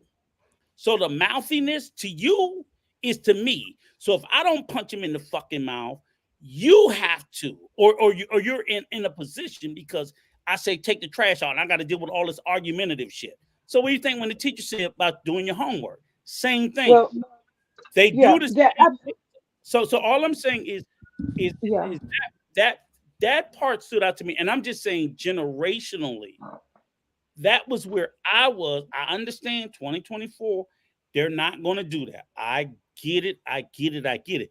But literally, what I would tell every parent is the frustration that you feel about telling your kids to make their bed, to clean their room, to take out the trash, to do the dishes. You're sending those little fuckers out to a school system who's required to give them educational materials. They taught them and to test them. And for these kids to be just as rebellious because they don't learn the material. You've taught your children how to make the bed. You taught your children how to take out the trash. You taught your children how to do whatever you told them to do. They refuse to do it. They're doing the same thing with the school system. And at the end of the day, look at your goddamn self for why they're not succeeding. Absolutely. I just want to say I appreciate you guys so much. And I enjoyed the conversation. Thank you, May. Thank you so much for you really educated us, and I just love getting a teacher's point of view. Thank you so much. And May, you better not be a stranger. Don't make me come look for your ass. Oh no, not at all. Not at all. I appreciate you guys. All right. You know, I love you, sister. Please thank you for everything. I couldn't do this without you. Hey man, let me tell you what you just said, Rico and Brother Clarence. We had a kid. He was spitting on the teachers from the top to the bottom floor, and we just couldn't catch him. And they finally set up a camera, but the mom kept saying, "No, that ain't my baby. That ain't my baby. That ain't my baby." And finally, we caught him spitting on the teachers, and we brought her in and showed the video to her, and she just walked out and put her head down. So let me ask you, didn't say nothing. Okay, but this is my question, right? In that instance, bro, I'm gonna start with you, bro. See, your child, what would you do? I'm going last. Go ahead. What would I do if that was? Be quiet, John. Go ahead. That's Okay, your go ahead. child. That's your child on the third floor, spitting down the steps on teachers. Give me 5 minutes. If that was my child spitting off the third floor I would handle that at home. Definitely, I would handle that at home. What does handle mean? What does that mean? That means that I would definitely discipline him. I would discipline him if definitely discipline him, and then try to get him to see that it was wrong. And if he didn't see that it was wrong, I would let him know that the discipline is going to get even more extensive next time. Okay. I'm gonna accept that bullshit PC answer. Go ahead, John. Go ahead, radio. That's DJ on the third floor, spitting down to the first floor. DJ, I know your ass listening. I'm gonna see what your daddy gonna do to you. Go ahead. Now you're bigger than him now, but back then he in elementary school. Pretend he was still small. Yeah. Go ahead. I would have asked them to tell me the truth, and I would have just said back. You saw it on video. I saw it on video. Start off with that. I would have took him to the house and pulled his pants down, and I would have whipped his ass good. Mm-hmm. Okay. I would have whipped him good. And that would have been it. And he would have felt it. Yeah. Okay. All right. Because So just so we all three answer, I'm peeling skin. I'm filleting that. You say that, Rico, you go to jail. No, listen, no bullshit. And the reason why I'm saying is because in my mind as a person, I think of what if a person spit on me, the rage that would rise in me so much. Because I've always been taught, I'm gonna say I've always been taught that to spit on a person is the most despicable thing you could do to them. Yeah. It is beyond like the bodily fluids, the disease, just like it's like the ultimate insult. Smack me, punch me, whatever. Don't spit on me. Do not spit on me. That I'm going into a blind rage if you spit on me. So if my child was to spit on someone, especially someone in a position of authority, I'm not going to kill them, but they're going to walk away wishing they were dead or wishing I was dead. It's no way in hell. That means that I have not imparted the importance of why you don't do something that egregious. That, there are things that you can do, but when it rises to that occasion that you so woefully disrespect someone that you would want to, and I don't care if it hit their clothes or anything, it's the symbolism of spitting on someone. When we think about countries, the symbolism of one country spitting on another, World War III. It's like, no. Rico, as soon as the parent walk in and then they started talking like, not my baby, how you know it was him?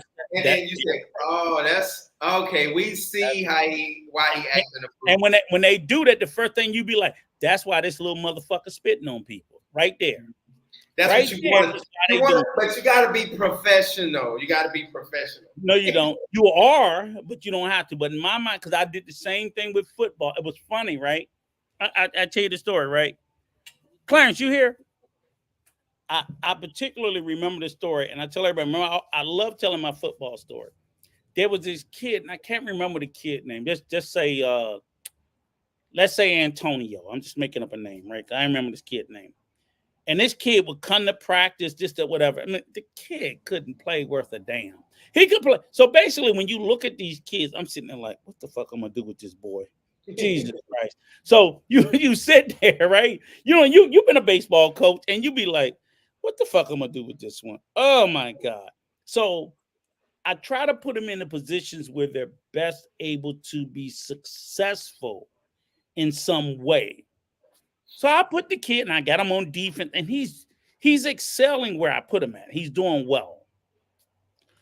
But one day, and this is the part, this is when I talk about the parents. He came to practice and he walked up to me and he looked me right in the face and he said, Coach. I was like, what, Antonio? My daddy said I should be quarterback. I was like, what? My daddy said I make a good quarterback, right? Now I'm sitting there in my mind, right? So I'm looking around, right? Because now we've been about 8 weeks into practice, right?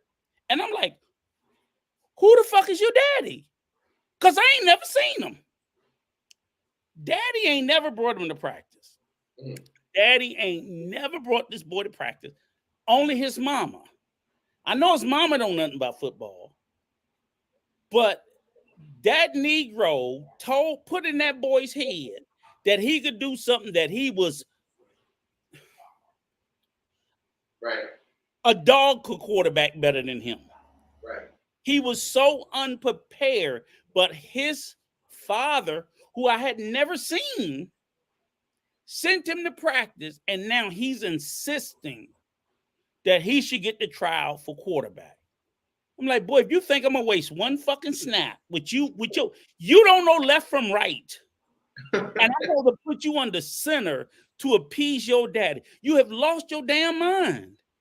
But this is so what I'm saying is this speaks to the problem of parents and the impression that they put on their kids that they can't do no wrong, or they're perfect, or they can do anything that they want to. It creates a burden to the teachers or the coach or people who are sitting there trying to make a clear objective determination of what your skill set and talent is. And now I have to deal with this. Or literally, I swear to God, I've coached kids whose father played in the NFL, right? And the mother say, his father played wide receiver in the NFL. And you know what I look at him in the face and say? But that's only half of this motherfucker. The other half is you. A big and a pretty face. So you fucked him up, not his daddy. Yeah. His daddy didn't fuck himself. His daddy fucked you. And that boy ain't, first of all, his daddy was a 6th-round pick that made it to the practice squad in the NFL. And you think your fucked up genes enhanced him in some way. That boy is qualified for the poll where his daddy found you. So what you're saying is it all goes back to the parents. The parents are consistently Brother Clarence, you agree with that, Brother Clarence? Behaviors. You on mute. Do I agree with which thing, bro? All of it. Yes. With the parents being the biggest problem. Yeah, of course. I think it's half and half. I think the parents are half the problem, and I think the school system is half the problem, because the parents are the ones that are, kind of setting up the work ethic, right? You get your work ethic pretty much from your parents, and if your parents don't have a good work ethic, you probably don't have a good work ethic. Your parents don't have good morals, you probably not going to have good morals. I mean, it's not exact rocket science, but typically this is how it goes, right? So that work ethic you're going to bring into the school system. Now it's up to the school system to encourage and and mold. Mold and push you forward using that work ethic that you have to encourage you to move forward and get the most. Proceed, but let me stop you. Okay, and I agree with you up to this point. I agree 1,000%. Right? We right here. No. Before you finish, because what I want to say is, because goddamn it, you long stroke. So here's the thing: before you finish, long stroker, I agree with you, but I'm trying to figure out. You say half and half, so you're saying 50-50. No, somebody's got to have a greater weight of the problem, because again, what you say, the school system molds the kids, right? Right? I don't know if I would say order. It's order. It's order. The word is order. Okay, order. I would say more. They leave the breadcrumbs to where the student's supposed to go, and they supposed to encourage the student to go after the breadcrumbs. But what I'm saying that's is what this. I would say. What I'm saying is that if you sit there and say that the school system take the kid that's given to them and they mold them, what I'm saying is, if unfortunately, yeah. Right. Okay. So now I send a kid that's very gifted, very smart, very talented, very well behaved. I expect you to mold him.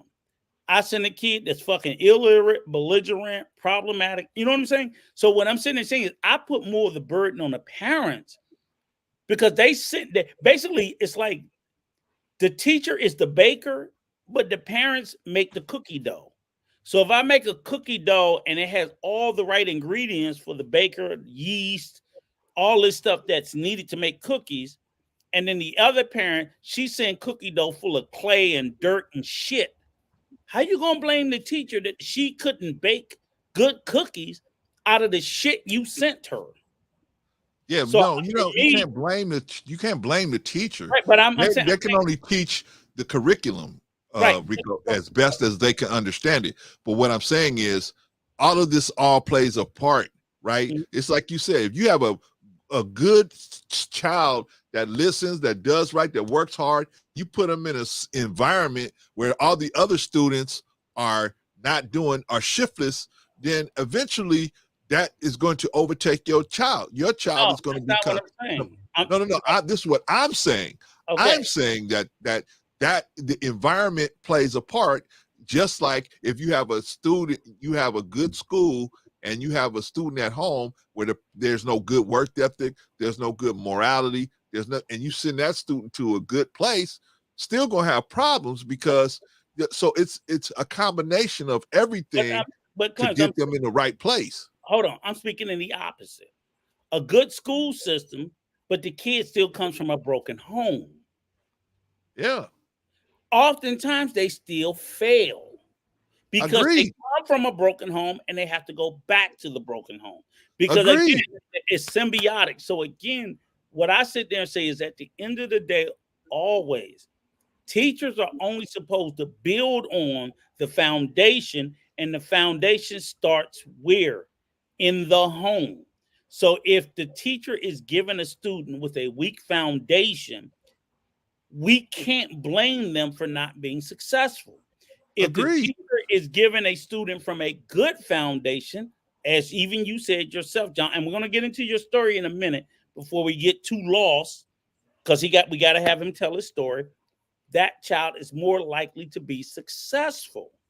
So that's why I always say, like, I agree with you 1,000% is half and half, but I would say I don't look at it as 50-50. I look at it as 65-35. 65% of the responsibility got to be on the parents, and the other 35% got to be on the teachers.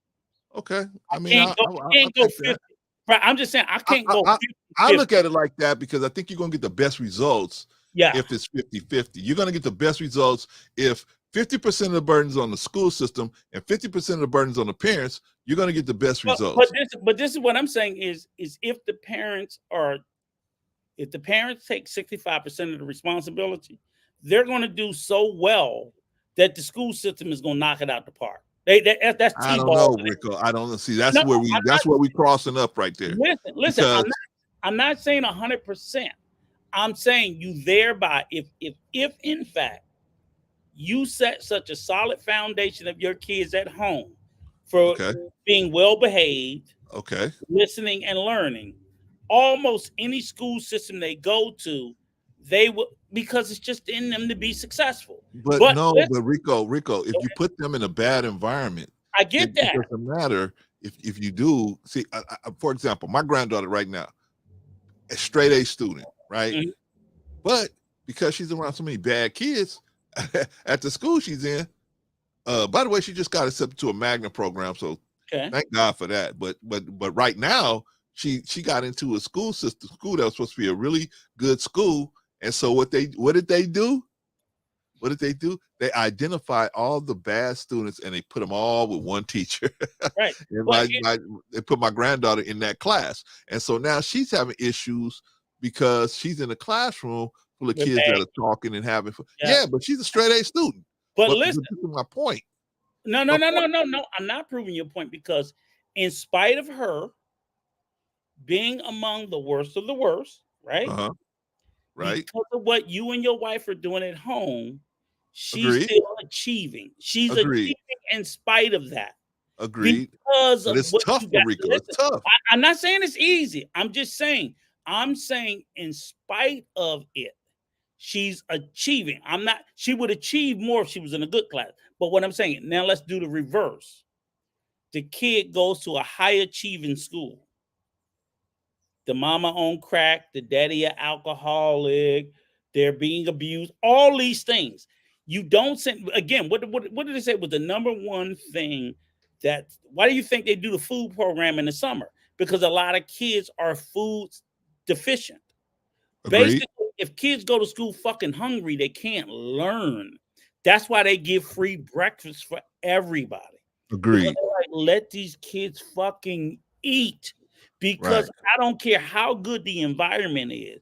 If they're hungry and they're going home, kids go home, they don't have access to the internet. There's a lot of domestic violence, all this stuff going around. They can't learn no matter how gifted they are. Right. That's what I'm saying is, to me, that's a bigger problem than a kid coming from a very successful household and say they're going to a marginal school. Because I think kids who come from a successful home upbringing can achieve through dysfunction.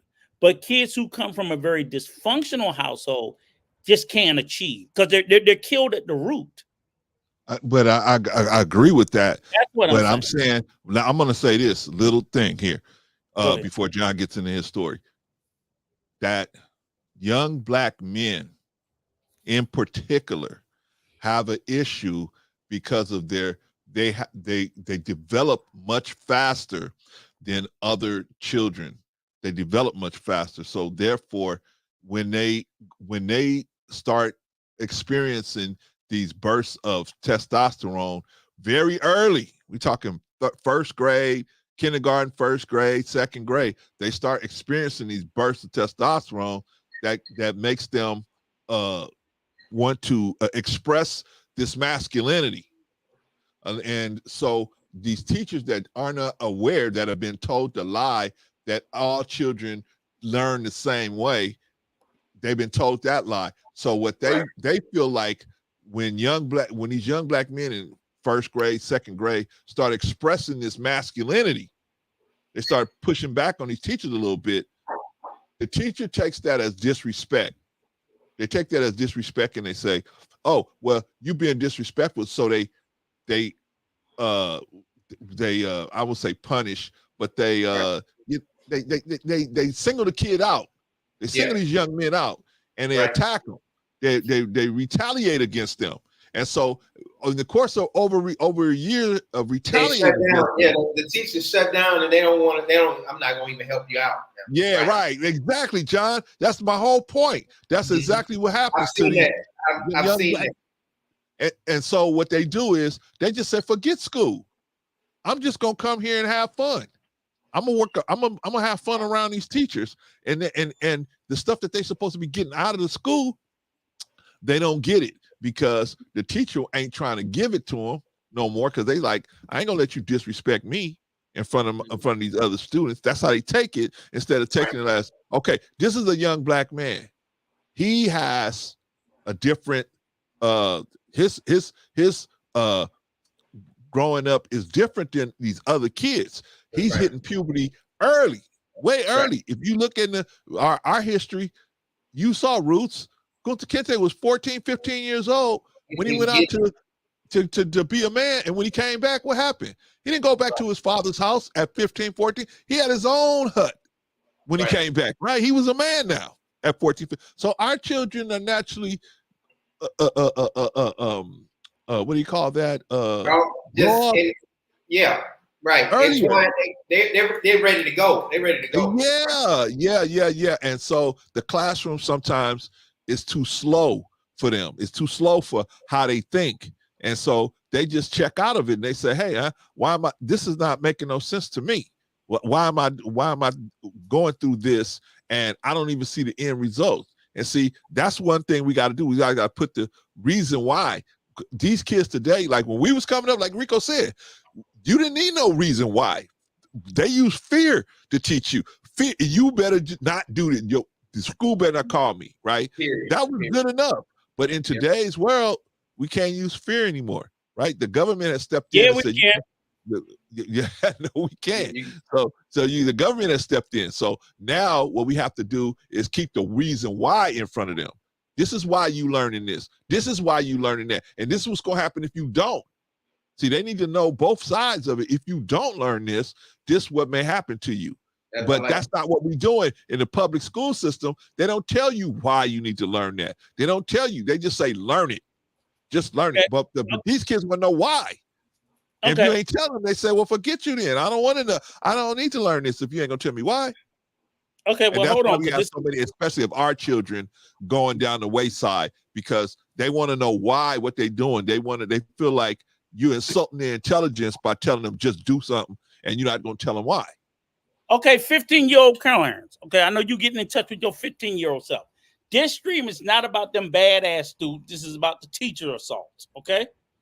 So 15-year-old Clarence, knock it off before I get my black belt on your black ass. Well, that's why they're being assaulted, Rico. Rico. That's why they're being assaulted, because they're being assaulted. The teachers are being assaulted because, like you said, the parents are not telling them, hey, if you touch this child, if you touch that teacher, this is what may happen to you. You may go to jail. You may this and this. The parents ain't connected to them like that. That's why we need more teachers assaulting them little motherfuckers back. Okay, the end. But you can, Rico. Yeah, you can. You can. Yeah, I do 6 months in county lockup, but don't matter. Why don't you ask John? John was working at a school. You and me never worked at school. John worked at the school. Why don't you ask John? Clarence, is it okay for you to just haul off and hit a student? Excuse me. I'm not talking about the rules. I'm talking about what you can do. Because if your kids, you can do whatever, Rico. Yeah, it is. You can rob a bank if you can get away. Right? There's cameras everywhere, Rico. There's cameras everywhere. And I get that. I'm John. I'm not disputing that there's cameras. I'm not even saying it's the right thing to do. I'm just saying is I don't expect that the normative of it to change as long as, first of all, I don't want teachers to do what I would do. I don't want them to do it. I do not. But I want these assaults to stop. Right. I'm just saying. Let me finish. If my behind was in the school system, it would be different. But that's why I won't work in the school system. Right. Because I know these motherfuckers is crazy. I know they're gonna throw their hands up at me, and I'm not accepting it, and that's fine. So now, simply because, again, like I said, I have a timeline. And bro, Negro source, I'm not doing no 12-hour streams like you. You always bust your chop like Clarence. Can we keep it to 3 or 4? Oh, yeah, Rico, we're going to keep it to 3. 9 hours later. I'm like, oh, my God. So, but no, seriously. How you going to blame me for something on John's stream? No, I'm talking about on yours. He got the, thank you, Brooklyn. He got the controls. Let's go. Let's Shut move up, on. I'll drop your ass. All right, so now what we're going to do is at this moment, we're going to take a couple of minutes and we are going to talk. We're going to talk about a couple of things. Come on back up here, Negrosaurus.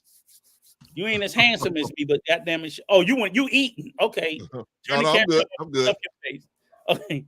But we're going to take a few moments because what we want to do for this this relaunching of the channel is we're going to let John discuss the specialized incident that happened to him and just to give us a little bit of background on what happened to you and why, because we're talking about teacher and staff assault, and you've directly been assaulted in a school system.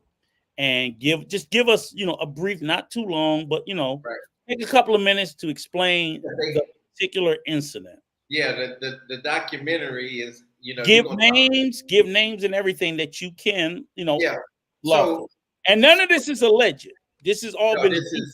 This is all facts. Yeah. This And has all been adjudicated, and again, the truth. The truth, yeah. So, like y'all said, I had an easy job. It was very easy for me, Rico. Now, I felt sorry for the teachers. I would just take the kids to the principal office. And man, I got a call. Deion Sanders' son was acting up in class. Who? Deion, I don't know if you ever heard of Deion Sanders before. Oh, who's Deion Sanders? Can you tell me? Hall of Famer. Hall of Fame, playing what? Football. Oh, the guy that played for Atlanta. Atlanta Falcons. Oh, he played for Atlanta, the Cowboys, Washington Redskins back then. Baseball player. Oh, baseball player, the Atlanta Braves, and the San Francisco 49ers. Everybody know Deion Sanders. Everybody know Deion. Oh, okay. The guy that's considered the greatest cornerback ever in the history of the NFL. Right, okay. Right. And I think he up there. He was a head coach at Jackson State. Head coach Jackson State. That's in Mississippi, right? Yep. Now he in Colorado. He's the head coach where in Colorado? The Colorado football team. Shit, I don't. Colorado Buffaloes. Oh, there you go. Okay. Yeah, that's it. Yeah. But again, I'm only asking because we want to make sure that our audience know who you're talking about. But go ahead. So his school closed down. He transferred all his badass kids there, including his biological kids. What kids were these? What's their name? I think Shiloh, of course, and then Shadur. Okay. And I don't know the daughter's name. I think it was is Shadur the quarterback of the Colorado Buffaloes? Shadur is the quarterback. Yeah. Oh, okay. They did pretty good, and they did better than they expected last year. I mean, it was all a pop and sizzle. So that's why I'm just asking. So now you're talking about Deion Sanders, the Hall of Fame cornerback, and his sons, Shiloh Sanders and Shadur Sanders, and all three of them are at the University of Colorado, the Colorado Buffaloes. Okay. And I'm gonna rewind a little bit. People don't know this, but I had been knowing Deion for probably 15 years or 13 years before that, probably. So it ain't like that was my first time meeting him. And so anyway, he was a friend of mine. I had his phone number. I met him through Gary Sheffield. So I knew him. He knew me. So it was surprising with what he did when he did it. It was crazy. So I get a call on the phone, and I'm giving y'all the short version because y'all got to watch it on Tubi. It's out on Tubi. Go ahead. Yeah. So Deion Sanders was having problems with Shiloh. Shiloh wanted to live with his mom. For 2 hours, Shiloh was on the phone, and he begged me, in Jesus' name, in Jesus' name, can you please go get the phone because he's not allowed to talk to his mom. So, I'm trying to help a friend out. I'm doing my job. 2 hours walking around, being a child, just being what's the word? Entitled. So, man. I went to reach for the phone, and I got roundhouse right in my neck, right up in my chest, up into my neck. And then he punched me in my face twice, and I had to pin him up against the glass with my forearm. I had to take him down to the ground. And man, I never saw that coming. I wasn't looking for it because a child, just like we're talking about right now, a child has never a student has never attacked me before, but man, he had so much rage in him. I think he would have attacked anybody. A lot of people say, "Oh, you didn't have no right reaching for the We phone don't or care, putting we your don't care hand. about what a lot of people say. We don't care about a lot of people say. All we care about is what happened. Yeah. Rico, let him tell the story, Rico. Rico, let him tell the story. I'm not letting him go off into what other people said because, again, Right. I tell you what I would have done. I don't know unless I was in that situation. But go ahead, tell your story. Right. Okay, Negrosaurus, go ahead. So took him down to the ground, and man, I got up, started to write the report, and I started going numb, started urinating on myself. I knew something was wrong. My equilibrium was off, and I got rushed to the hospital. They said, man, you got a fractured neck. We got to go in because you're going to be paralyzed. So, so long story short, Deion Sanders stole all the videos. He stole all the videos because the videos were the evidence that, of course, that would have got his son. His son, like we talk about, should be locked up right now. Should be in jail, but his son Shiloh is a spoiled brat, and his dad stole all the video surveillance evidence, I guess, in Jesus' name, so nobody could ever see his son attacking me. So yeah, that's what happened. And man, I've had 4 major surgeries, and I just thank God I'm not paralyzed. Okay, so quickly, and that was good synopsis. Can you give me the results currently in 2024? What was the result of the? Yeah, I won the case. I won my case. What case are you talking about? Against Shiloh, the assault case. I didn't. So you filed a lawsuit? I filed a lawsuit, and I won the case against Shiloh Sanders. What did you file a lawsuit for? What was the claim? For assault. For assault and bodily harm. Okay, so you filed a lawsuit against Shiloh, but he was only a kid at the time. Did you sue the parents? 16 years old. His dad got out of the deal because. So you initially sued the mother and the father? Yes, and Pilar is still on the case, but so we won the case against Pilar and Shiloh. Deion, all his wiggle or whatever he did to get out of it. So you have a current adjudicated lawsuit and a current judgment against who? Shiloh Sanders and Pilar, but okay. So you have an so those are the 2 that's on the case. Okay, right. So you have an adjudicated claim against, basically, and adjudicated means it went through the court system, a judgment was made and given, the appeals process is played out, and the final decision is you won a lawsuit against, because again, this is prime time for the fucking truth. Yes. And when you tell the truth, you have an adjudicated claim for damages against Shiloh and Pilar Sanders. That's correct. So how much did you win in the judgment, if you don't mind? And that's 11. No, 11. I think 11.9, 11.10 million, $11.9 million, somewhere around there. But with interest right now, it's probably at $12 million right now. With interest because they hadn't paid in the last 6-7 months.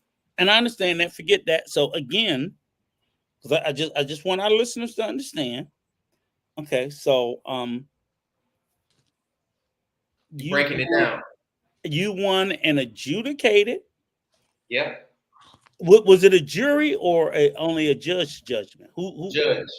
It was a judge. So so even a judge, a man who is deeply rooted in the law in the state of Texas, adjudicated and found them liable for injury sustained by you, adjudicated and adjudged in the appeal process, and a judge in the state of Texas found them liable for your injuries, Pilar and Shiloh Sanders, to the tune of $11 million. Yes, that's correct. 11 million plus, roughly. That's right. Now, and what year did this happen? This happened in 2016. No, what year was the judgment entered? Oh, that was last year. That was 2023. And the appeals process played out when? Yes, the appeals process played out, and the judge said case closed. Now Shiloh is What in. year? What year? That's all I want to know. That was last year, at the end of last year. Okay, so I just want to make sure for the audience that Mm-hmm. because I want nobody to come back with no bullshit. Because again, we sit on the truth. Right. Sure.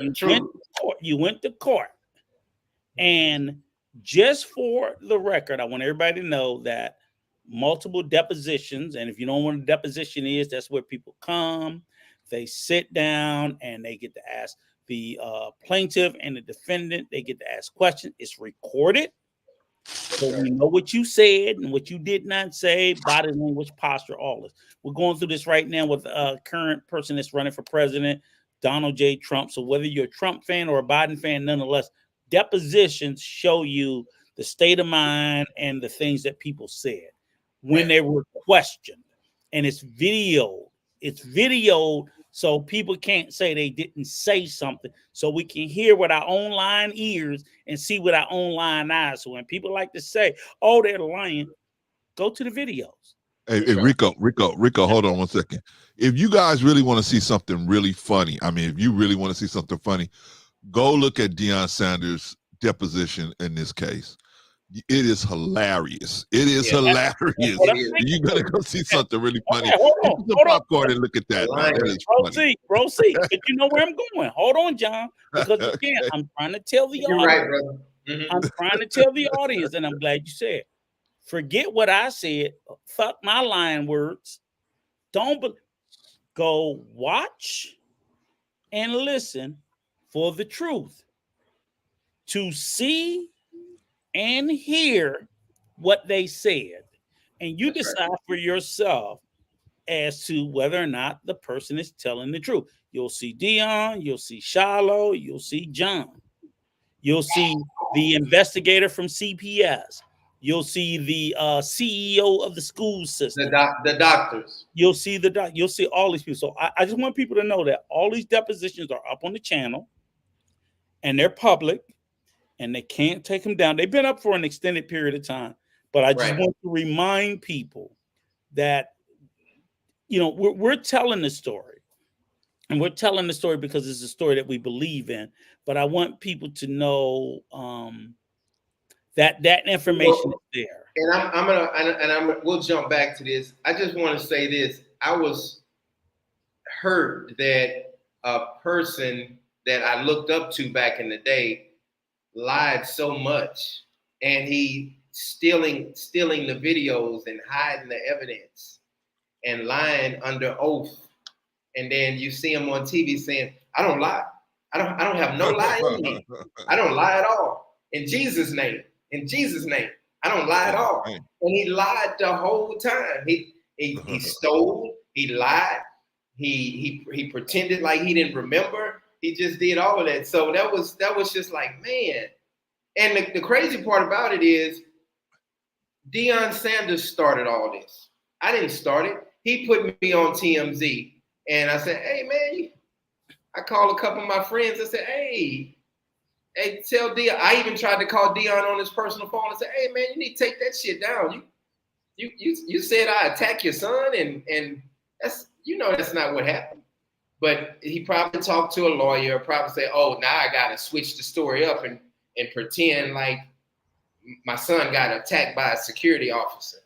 So that was the most hurtful thing. And I had to get over that because somebody that I looked up to, a liar, now he's a liar and he's trying to take my name. And it's the crazy part about it is I had foster kids. I had fostered over. Okay, John. So without getting too far in the weeds, I don't want you to. Look. Let me say this. I clearly understand because if it was me personally, I would feel. But yeah, I've told you several times before. You've been too fucking nice to. Because if it did it to me, I'd be dragging that motherfucker for eternity. I would have nothing good to say because again, and I know, brother, I know the pain you go through. I know the daily struggle you go through. I know all the surgeries you've been through. Ain't no way in hell I would be wishing anything less than hell or death on someone that would inflict that level of pain on me. So I can appreciate where your heart is. Can I call him a liar? I don't know. He never lied to me. I can tell you this. I would never believe nothing that motherfucker say out his mouth. I would never, based on what my lying eyes and ears told me. And Brother Clarence, you just said it, like all the lies and stuff he made up on in the depositions and pretending like he don't recall and I don't remember and I don't know this and I don't know that. I would never. I saw what I saw. I heard what I heard. I know what I know. And to me, I know when a nigga lying. So now fast forward, now it's some more lying and conniving going on. And they're in bankruptcy court, and his son then cashed out and bought his daddy a house. We know. We look. But anyway, now that's something else that's going on. But that shows that's Jesus. Maybe Jesus told him to do that. But John, what we don't want to do is, like you said, let's not sit there and what do they call it? Try it in the court of public opinion. The reality is what I always tell people. It's like, this is prime time for the truth. Right. Look at use your lying eyes and your lying ears. So again, Shiloh Sanders and Pilar Sanders. Now, Pilar's not playing football, but Shiloh is predicted to be an NFL draft pick next year. He has an $11 million judge. He himself is the named person who caused these injuries. Why should he live the life of luxury in the NFL without being responsible for putting this man in a state of disrepair and disability for the rest of his life? Why should he get to walk away from that responsibility? And what message are we saying? So what message is Dion, Pilar, and everybody else is saying that, oh, you go and you cripple a person and fuck it, you get to walk away? And this is not just his words. Fuck the words of John. This is the words of the judge. I'm not asking anybody to listen to him. I'm telling you, read the fucking. Is the judgment up on the channel? Yes, it's in the comment section. So at the end of the day, fuck John. Read the judgment of the judge who was not injured, who have no skin in the game, who listened to the trier of the facts and made a determination that him and his parents, because he was a minor, was responsible for the permanent injuries to this man. So why should he, now that he's reached the pinnacle of success, get to walk away from that fucking responsibility? And I would sit there and say, in a normal world, you would go, oh, he was just a kid. Okay, but this man is disabled for life. Rico, you just showed the videos of all the people that's locked up and in jail for 3, 4, 5, 10 years. No. That kid in the first video got 16 to 40 years. 16 to 40. So if you don't have a celebrity parent, we know what the justice system does. Okay, but so at a minimum, if you don't want Shiloh locked up, fine. You want him to go to the NFL, fine. Make that motherfucker pay his judgment. Right. Pay up. Pay the this is another thing, right? So I was very disappointed in Deion Sanders. I have nothing against Deion Sanders. I really don't, and I don't think John does either, in particular, except for the situation. But well, that's why I didn't mention you, Rico. Anyway, as a man, it's not right. It's not but right. I know, but I'm getting to that. Especially Rico. if you're in a position to do some repair. That's all I'm saying. If you're in a position to do repair, offer the man some sort of reparative justice. If you can't, I'm getting to that, Rico. Do something. Rico. Go ahead, brother. Let me get to that. I was very disappointed. disappointed. Goddamn show. Go ahead. In case I have to be behind you, Negro. I was very disappointed in Dion, man. Especially those of us here, we saw the screws in this man's back.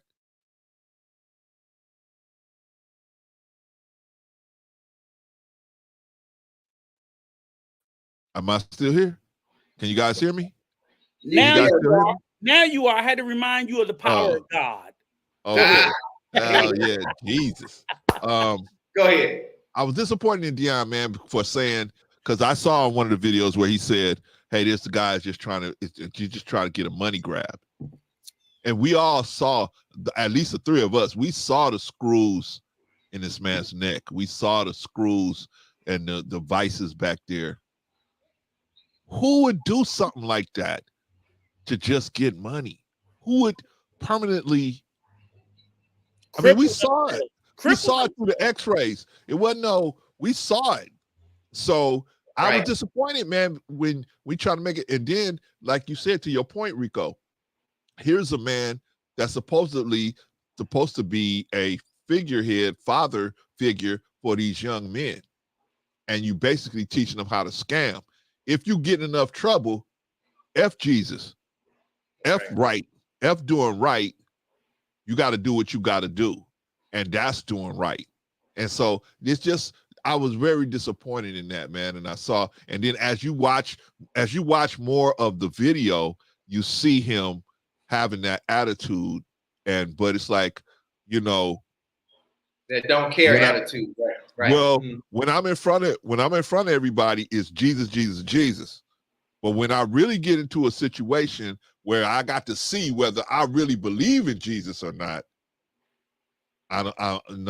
Jesus goes out the window, and I'm a self-survivalist, and I'm just gonna do what I think is best for me and not what's best for the situation. And I was disappointed in that. Now here you got this man teaching other people, right? And it's crazy because he asked the school, he said, "Can I please have the videos to look at my son, what happened?" And the school said, everything's under investigation. Wait a second.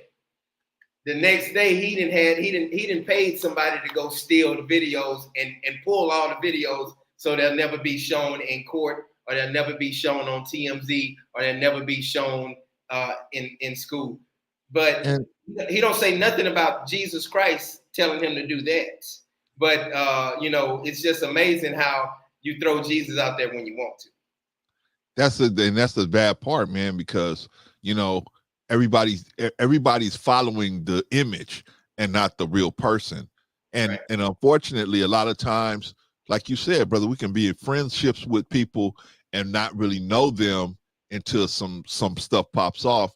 And then that's when you see, oh, this person they just a image. They're not really that real person. Because when something happens, if my son would have did something like that, man, I would, okay, what we got to do? We got to own up to it. We got to do what we got to do. Let's see how can we help this man? You know what I mean? That's what you got to do, right? I think, listen, I think he would have got more praise for doing it that way. In other words, if he would have did that first, if he would have did that, he would have really stood out as a stand-up person, right? If he would have came out and said, "Hey, man, my son injured this man. We're going to try and see if we can make him whole. We'll never make him the way he was, but at least we could do something to help him in this situation." You know how much press he would have got out of that? You know how much flowers he would have got out of that? Oh, look at Shiloh's rehabilitated. He's doing better now. Look at him. He's doing good. But he went the other way. And then the crazy part about it is he took his son to jail the next day. Yeah. And he put his son in the juvenile detention center for 1 month. And that's why Shiloh said, I never forgive my dad for that. Hold, stop. Let's put a pin in there for a moment. Okay. Everybody, let me tell you, we're going to drop the link. Yeah, that's good. Because again, for everybody that's questioning everything, Might have some Deion Sanders people on that want to talk. I don't care who it is. But the bottom line is we're going to do this for the blind, crippled, and crazy, old, fat, and lazy. We're dropping the stream to no. I don't want the link because I ain't trying to talk to nobody. I want the link to the video, to the documentary. Go ahead. Paste that in there. Okay, I don't know how to paste that in there, Rico. Okay, I'm gonna do that in a moment. But this is what I want to do is I want to Nikki, that's what Nikki know how to do. Okay, I'll do it. Zip. I want to announce to everybody that the video is an hour-long video and it's streaming currently on Tubi. Okay. We want everybody in the sound of my voice to go and watch it. It talks about everything from start to finish. With it doesn't cover everything. We'll review it on my channel. I'll review it on my channel. Are you gonna let me finish? Go ahead. Anyway, no. Okay. I'm trying to let the people know it's on Tubi. Okay. We need people to watch it on Tubi. Of course, and that's why I'm pushing it. I'm pushing the narrative nonstop. I want to paste it into the chat. I want everybody to watch it. It is a very good and very powerful documentary. You see John's sons, both of them, AB and DJ. You see his cousin Cheryl. You see some of the deposition, but a lot of it revolves around the CPS people who did a lot of stuff to clear John. Rico, let me say this. It was amazing that I was found. I got a knock on that door and I was found guilty of child abuse. I had never thought in my mind, and for Deion and Shiloh to make this up and lie and pretend like I choked his son out or choked him out.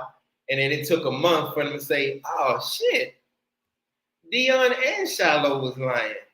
Like, damn. And this Ruta Nash lady was lying. They just made this story up. None of this shit never happened. And withholding evidence. So,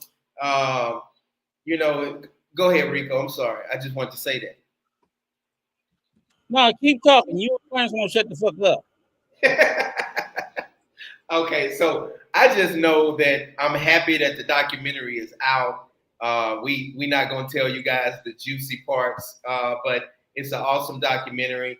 It's emotional at the end. You guys, the ending part, it kind of make me tear up. Okay, shut up for a moment. Ahead, I just pasted the link to the video on Tubi in the chat line. So for anybody, there it is. All you have to do is click on the link. It will launch you right into Tubi. I don't know if you need. I think I had to sign up for an account, but Tubi's free. You don't pay any money for it. You give it your fucking. Gotta watch the commercials. Will you shut up? Exactly. But it's a free streaming app. Right. And I've heard about it a lot. I had no idea it was free, but the entirety of the documentary is there. So please like, subscribe, share, and push it out there. We want everybody to watch it because that video gives you the truth. It's a snippet because, again, do not think it's everything. Anything that you may have questions that you feel like are missing from the documentary, come right over to Prime Time for the Truth. And those depositions are right there, and they'll fill in all the fucking holes. Because I didn't know. No. Shut up. Because I didn't know until I watched the documentary. Now I'm gonna bust you in the head. What happened? What I did wrong? I didn't say you did nothing wrong. Damn it! I said I learned something. All right, go ahead. Tell me. In particular, I learned quite a bit. Clarence, no, Yes. listen, pay attention, Clarence. Have you watched the documentary, Clarence? No, not yet. I'm gonna watch. Okay, it right now, hold so on. we get done here. Okay, hold on. There's some juicy shit. Oh, like, wow! I screamed. Don't tell people the damn story. No. Be quiet. Miss Nash, and Miss Bird. Those two people in particular. Yeah. And apparently, right? You caught or saw them. Okay, my question is this. You can't tell the story. No, I'm not gonna say anything. I'm gonna be like, because they didn't even tell it in the documentary, but it was inferred. Right. So in the documentary, they never told it, but the juicy detail was inferred. Miss Nash was the principal, and Miss, right? Am I correct? Yeah, Miss and Bird was the superintendent. And Bird was superintendent. Yeah. But be quiet. But you caught them in compromising positions. I'm asking about the compromising positions. Was it oral or was it vaginal? Rico. I'm not No, saying Rico, we might got kids watching, Rico. Rico, we might get kids watching. All I said was those two words. If you watch the documentary, you see they're literally I saw Miss Nash doing some nasty stuff to a there staff. you go. It's in the documentary, Clarence. Right, yeah. Mhm. So I'm like, oh shit. The principal of the school. And the CEO said that's why they never liked him, because he reported it. He reported that he caught the principal and whoever this other person doing something inappropriate, and that's why they tried to railroad him. But it didn't. Let me tell you the only reason I reported. That's all I'm saying. Let me tell you the only reason, Brother Clarence. Let me tell you the only reason I reported it. Okay. Just like but you were supposed to. That's your fucking job. Oh. It was a kid I was taking. My job is to take the kid and move him to the principal office. Take the kid, move him to the principal office. That was my job. I had the easiest job. So this kid was like 5 or 6 years old. I guess they thought the door was closed. And I got the kid in my hand. I'm holding his hand. I said, "Get your butt in there, boy." And and I said, your mama coming or something. Your mama, get your butt in there. And when the door flew open, I guess they thought it was locked. It was some business going down. And I snatched that boy. I grabbed him by the head. I said, and I pulled him back into the door, and I closed the door of the office, and I said, "Get your butt back in class and just sit down somewhere." But you saw it. Yeah, and the guy runs out. You didn't snitch, so you snitched. I had to. Okay. Because let me tell you why I had to. It's your job. No, the next day. Now, if I would have saw it by myself, I wouldn't even care. She could have jacked the whole school off. I don't care. But the thing is, the next day, you see the parent running into the school, holding the little baby hand on his tippy toes, and she's like, I need to talk to somebody. And she the boy told. The kid saw it and told. Told the mama. Yeah, okay, all right, there you go. So you CIA. Yeah, and I'm so glad I told my supervisor and the principal of the school to cover my ass. That's if you hiding evidence and then this little kid saw some nasty stuff. He gonna tell it exactly. And he told it, and so I was good. I was clear because. But listen.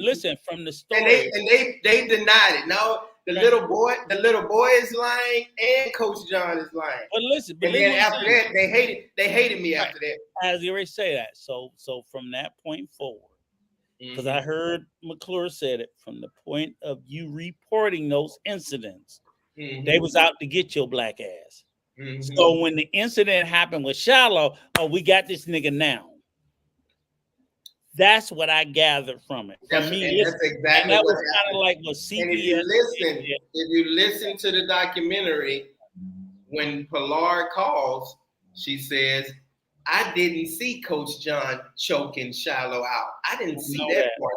And then in the CPS report, she says, "I witnessed Coach John choking Shiloh out." You know. So that's why I said, and they said it. My only thing was through the entire documentary, I was like, okay, the principal and the person who wrote the termination letter, I was like, okay, well, they seem like high school authorities, and why would they lie? And then when the guy got in deposition, he was like, let me say, he reported something he saw, and I was like, and the way he described it, like, oh shit, he caught somebody getting freaky deaky. So my question was like, Quan said Rico telling 70% of the documentary. Listen to that, Brother Clarence. You gotta watch it. No, this is not 70%. This is like 7%. There was the one part in my mind was like, what the fuck did he see? Oh, I know what I hear. He walked in, somebody somebody doing something. Somebody in some sort of descriptive position. And I'll repeat this, and I don't care what nobody say. She could have jacked the whole school off, and I could have saw it. I wouldn't have gave a damn. But that 6-year-old child saw it, and that's what you saw.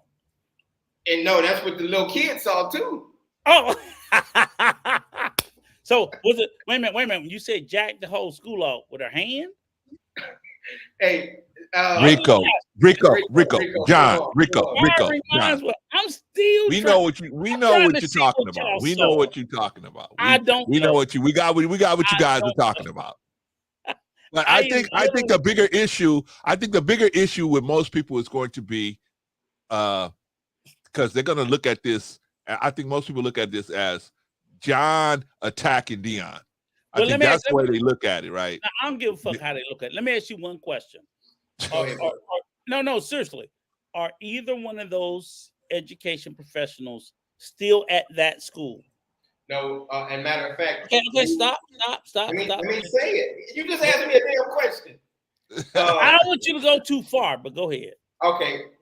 They stepped down about a month later. Fine. Okay. So they wasn't terminated. They wasn't fired. I didn't say that. I just asked you. No, I'm telling you, they stepped down. Right. And I don't want you to tell me too much. They are no longer with the school. That's good enough. Right. So now my question is this. That's it. That's good enough. They're no longer with the school. Mm-hmm. Are they still educators anywhere that you're aware of? One of them is. They're still educating in Texas? One of them is. Okay. Can you say which one? I ain't gonna say which one, but one of them is. Okay. All right. Is either of them still a principal? I ain't gonna say one of them. No, I'm saying I'm asking you what are their position? Is either of them still a principal anywhere? You say yes or no. You say yes, no. No. Okay. But they're in the school system.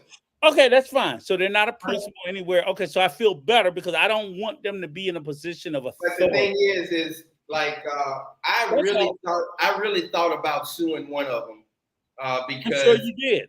I'd have sued both of them bitches. Yeah, but I really thought about suing that. I'd have sued the wig off them bitches because they lied.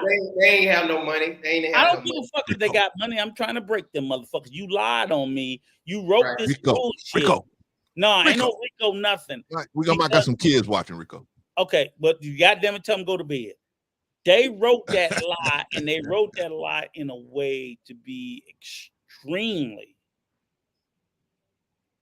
vitriolic and harmful to him. And I'm not telling nobody that John's no fucking angel. He ain't no angel. But the fact of the matter is, none of us are. Listen, when I watched the video, I'm like, you lying, crooked wig wearing motherfuckers. If you didn't like him, you didn't like him. But because you got caught giving somebody a hand job or whatever it was you were doing, Rico. You said it. He said jacking off. Let's Rico. move on. Let's move on. This is what I'm saying. Let me say this, Rico. Rico, let me say this. Rico, let me say this while I'm saying this. And it better be short. A lot of people like Dion, and a lot of kids like Dion. And when they hear the stuff that you're saying, it breaks their heart. They don't understand what's actually going on in the real background. So we got to chew it up, and it's a steak. We got to break it down. No, we don't. Not over here. Not on prime time. Hold on. So we don't want to make it like we don't want to make it. I understand, but at the same time, we got to understand, man. Some of his followers may be here, and they may be they may be young kids, man, because they look up to him. We don't want to make it like the truth. Well, I mean, we want to make it like the truth. We have our choice of how we present it. And we just don't want to present it where we know we got an audience. It'd be different if it was all grown-up people that was listening to this situation. But he has a lot of people that follow him that are younger. Bro, see, this is for prime time for the truth. Right. He Oh, he's tells. trying to keep throwing his weight around. Bro. See, he's throwing his Did you weight hear me around. tell Do I him not get to to tell the finish? Do I truth, get to John? finish? Do I? I No, didn't tell no. him not to tell the truth. Excuse me. Do I get to? Do I get to finish? Okay. Go ahead, brother. This is prime time for the truth. Is it going to ruffle some feathers and chap some asses? Sure. Is it going to upset some of his younger supporters? Yes. That is not my intention. So fucking be it.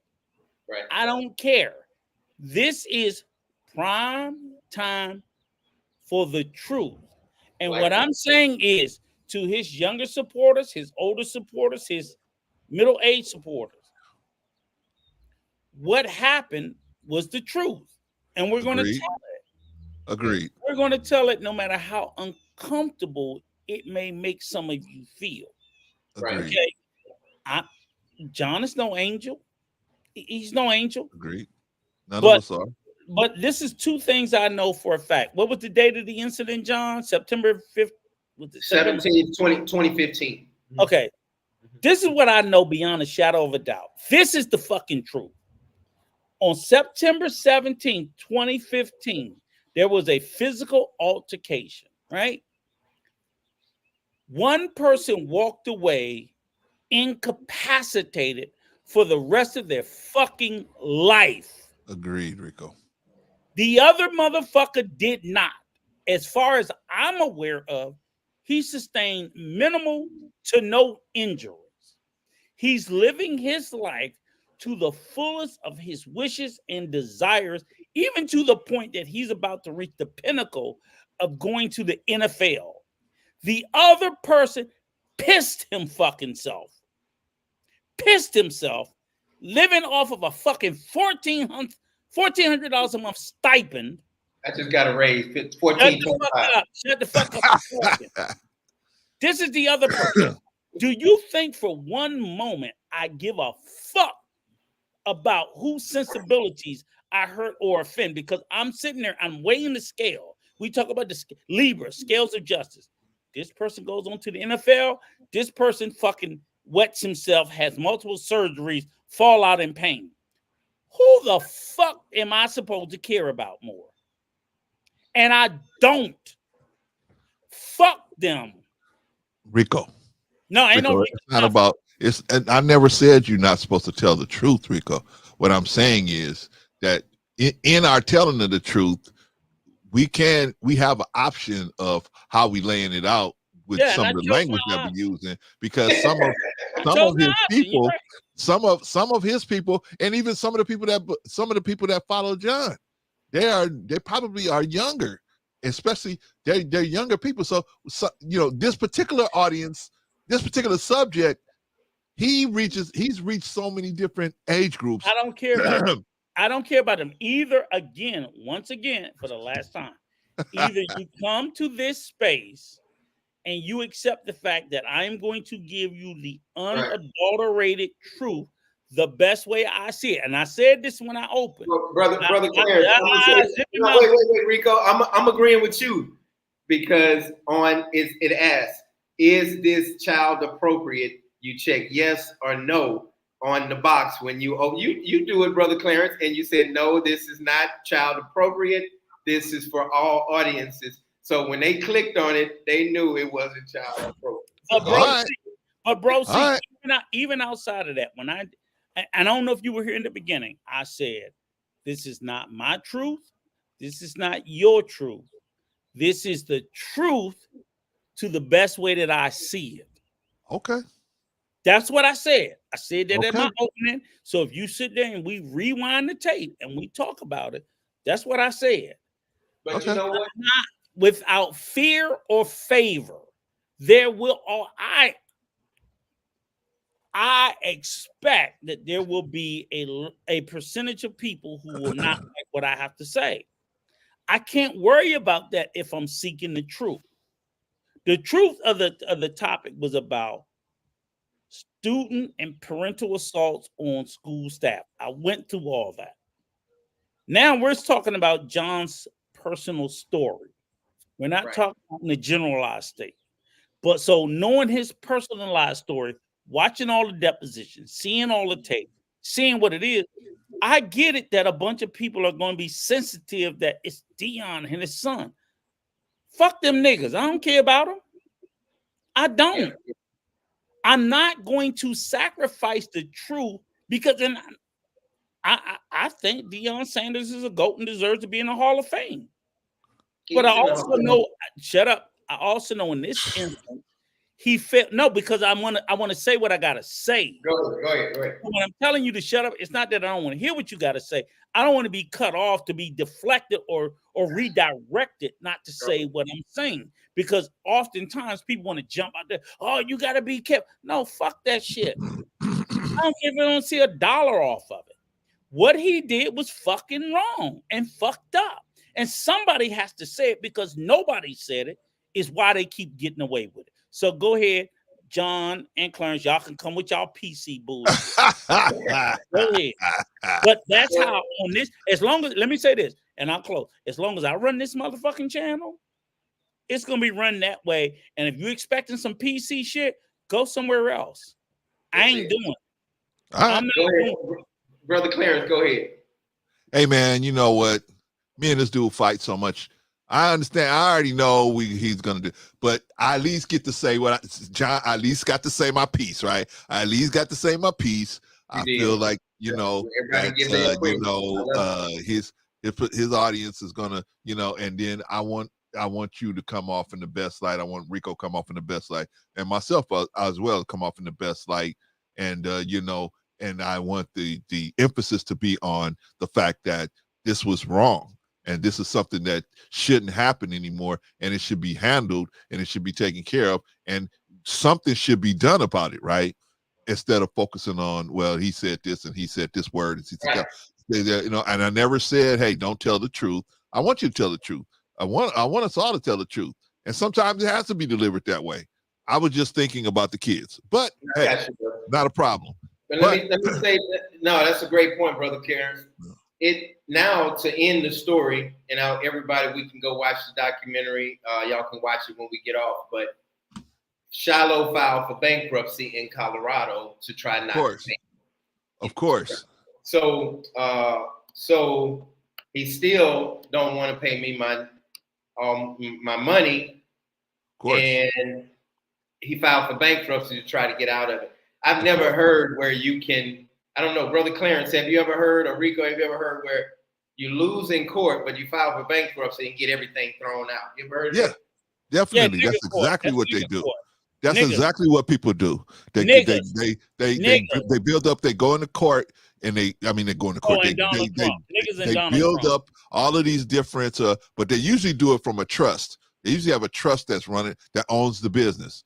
And then the trust files for bankruptcy, and then the business files for bankruptcy under the trust, and then they dissolve or dismiss the debts of the business. And so that's basically what he's doing, trying to dismiss his debts, the debt that he owes you. He's trying to dismiss that, so now he can move on with it. Once that gets dismissed, he can move on with his life, right? What's your opinion on that? What you think gonna happen? Well, I think for him to file bankruptcy, he'd have to show a lot of different. He'd have to show where he has a lack of income and a lack of being able to produce income. I think that's going to be difficult for him to show, especially like you said. If you say he just bought his dad a house, that's going to be difficult to show that he's got a lack of income. Or if he gets drafted to the league, motherfucker, you in the NFL. I mean, that's going to be difficult. That's going to be really difficult. You got to pay something. Maybe not the full amount, but something. He has one of the highest paying NIL deals ever in history. So he's like number 13 or 14. So what's the NIL deal? Name, image, and likeness. That's what the college does now. Okay. They started paying kids in college. Okay. So yeah, you can get paid in college. I don't see how he's going to be able to prove that he's bankrupt, because you got to be able to show that you got a lack of income. Right, because you got a high debt. Bankruptcy, you're saying you're indigent. You can't afford to pay back your debts. That's what I'm saying. How can he do that? Bankruptcy is. But he can't do that. Right. How can he do it? if you're getting this money from this deal, you get money from this deal, you're about to go to the league. I mean, that's a lot of Dr. sources of H, income right there, right? right. Dr. HP So, says, but they can force him to liquidate, right? It's a process. It's a process. I don't want to make it seem like it's easy peasy. I but don't it's know. not. I don't see how they would do it. But even so, even if you got the income, I mean, he'd have to have the income, and then they would have to liquidate everything. They'd have to make him pay off what he can pay. But Right? most You can pay places this. they do it through a process of placing liens on your assets. So Right. when you do, so whenever you sell the assets, they get a portion. They may not get all of it. You place a lien on somebody's house, car, income, pension, whatever. So whenever that asset moves or gets liquidated, and it could be immediately, 10 years from now, whatever, then you get a portion. That's just how it goes. Yeah. But, I mean, it's neither So here maybe nor John could do that. Maybe John could do that. Put a lien on My something. lawyer, I have one of the best lawyers in Texas, collection lawyers, and he's doing a great job. And they're in court right now as we speak. Last week they were in court and they're filing paperwork and things like that. So it's just amazing because the nerve damage and the pain that I go through, I really need more treatment. My fiance Dominga, she is God sent because at 2-3 o'clock in the morning, she's massaging me. She's working the kinks out. She's working the back spasms out. Shout out to Domingo, man. Shout out to Domingo. Yeah, shout out to my baby. Yeah. Okay, So, listen, gentlemen. Listen, we're I said 2 hours. We're coming up on 3. Yep, that's right. That was a good. Yeah, I think it was a good relaunch of the channel. Yes. And hopefully we can put it out there in the ether, and hopefully it'll pick up a little bit of traction. Tell everybody what you're gonna be talking about in the future. Can you let me run my program? Go ahead, brother. Can I run my program, please? Thank you. So again, I just want to sit there and say, I because again, we're gonna do some closing. So I didn't want us to get stuck too far. But again, right now, like I said, this was the initial relaunch of the channel. My intention is my next live stream is going to be on Saturday, same time, 2 weeks from the day. So that would be March 30th, I believe. And I'm not doing every Saturday at the moment because, again, like I said, I have to see what the engagement, the anticipation, so on and so forth. And the topics will change week by week. I already know what my first 3 topics are. So just to give you guys a sneak preview, the 2-week topic after that from here, if you're interested in coming back, will be about the miseducation of the passport bros. I have a wealth of knowledge. On the topic. And there's a lot of stuff going on in the news recently about that space. A lot of stuff. Okay. That I'm going to chop it up and talk about. So if you're interested in talking about it, come show up. I can promise you it's going to be a different type of conversation than what you're used to. It's not going to be all the bullshit that they've sold you, because pretty much everybody know I'm pretty anti-passport, bro. But I'm going to have an honest, genuine, authentic conversation about it. Yeah. I don't try to hide it. It's going to be an honest, authentic, genuine conversation, and I'm going to welcome any passport brothers that want to come up and challenge me on anything that I say. Have your fucking strap on and be ready. Rico, y'all, brother Clarence, thanks for your help. I got to run, y'all. Y'all go ahead and close it out, Rico. You got it. It's your show. You got any closing thoughts? I just want to say thank you. Thanks for everybody for y'all prayers. I'm smiling. I'm always smiling and joking a lot because I go through a lot of pain, and I've been through hell, and that's why I talk about peace being still, because my brain and my psyche, and Brother Clarence talk about that all the time. You got to have yourself in a good mental state, and that's what I'm always doing. And I keep peace and love around me. So y'all take care. All right, John, thank you. Appreciate you, man. Let me say this to Quan. Yes, that's a good brother right there. That is a good brother. Oh, definitely. Cooler than the other side of the pillow. Just for anybody that's wondering, yeah, I have quite a bit of vacation queued up. Quite a bit. In the next couple of weeks, I'll be going to El Salvador. Shortly thereafter, I'll be going to Germany. Shortly thereafter, I'll be going back to the DR. So I get like maybe 4 or 5 international trips for the remainder of the year. Quite extensively. So that I'm definitely. Hey, Rico. So you're like a passport bro without the little without the prostitutes, right? If I accept that bullshit, sure.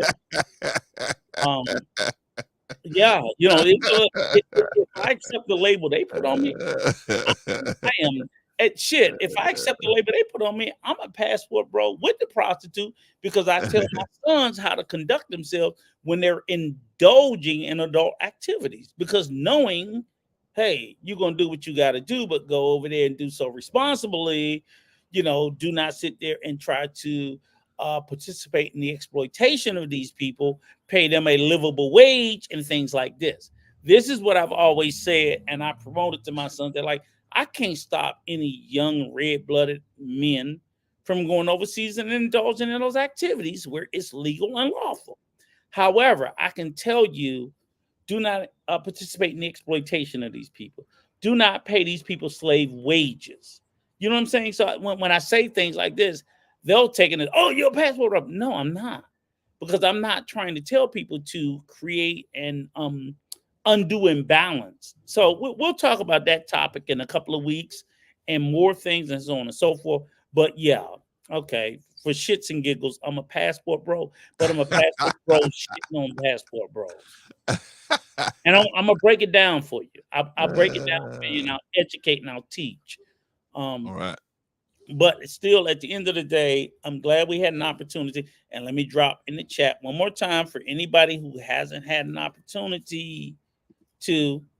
There's the link to Tubi where the documentary is. I did the homework. You don't have to type it in. You just click the fucking link. It'll take you right to Tubi. Right Yeah, to took you right there. Prime Time for the Truth. Yeah. And please like, share, subscribe, not just to the channel, but to Tubi. More so than anything else, we want to push out that video and want to talk about it more. Hopefully, I think if you watch the documentary, you'll feel more filled in and more informed about the things that we talked about. This was my first solo live stream. This was a relaunch of Prime Time of the Truth. John gave me the channel and told me to talk about. I mean, he knew I was going to talk about what the fuck I want to talk about anyway. But even more so importantly, for me, this channel is about, again, like I said at the beginning, I'll do a better introduction in 2 weeks from now. It's about staying in the space of the truth, whether it's comfortable or uncomfortable. It's not my intention to make anybody feel uncomfortable, but it's also not my responsibility to make you feel comfortable about the information that I share. If it fits, that's great. If it doesn't, no, I'm not sorry. It is what it is. Again, this was a good first launch for me. I kind of got a feel of it. I think I know how I'm going to do a little bit better going forward.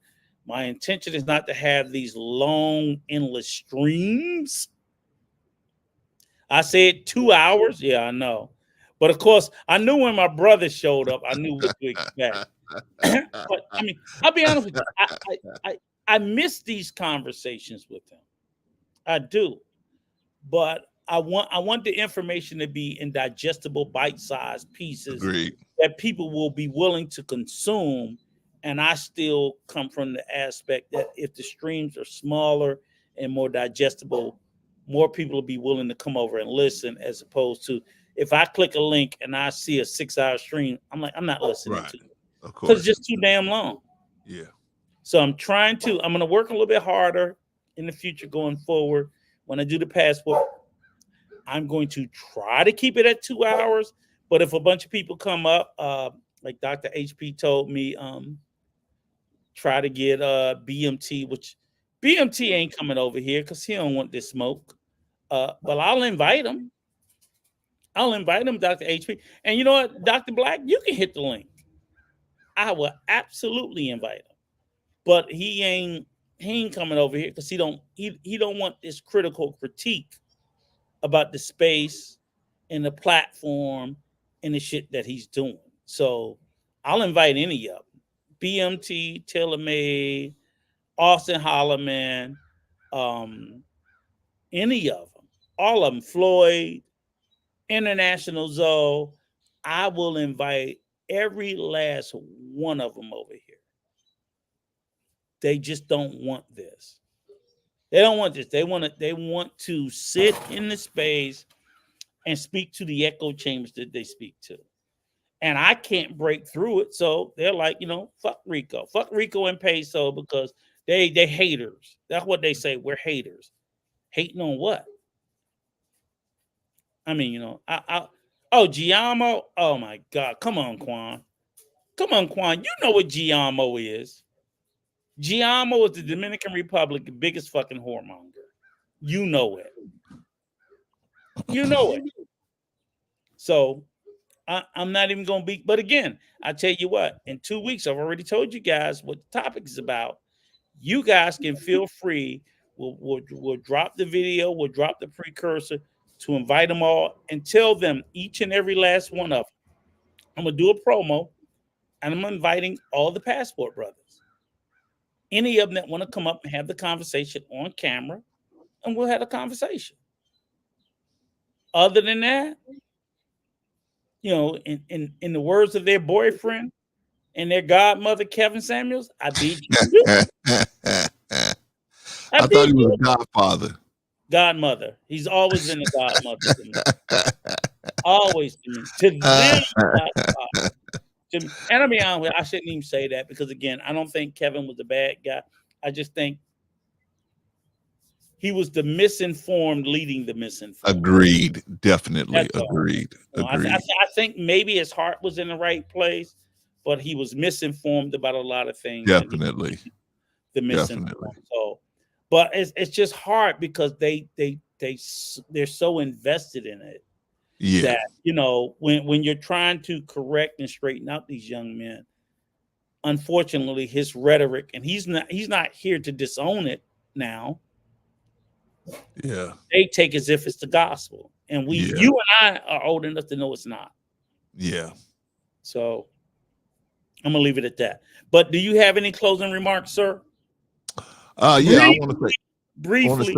I want to say thank you. Take your time. Thank you, Brother Rico, for inviting me out. Thank you, Brother John, for inviting me out. I appreciate it. I've always looked at John as a respectable man, and when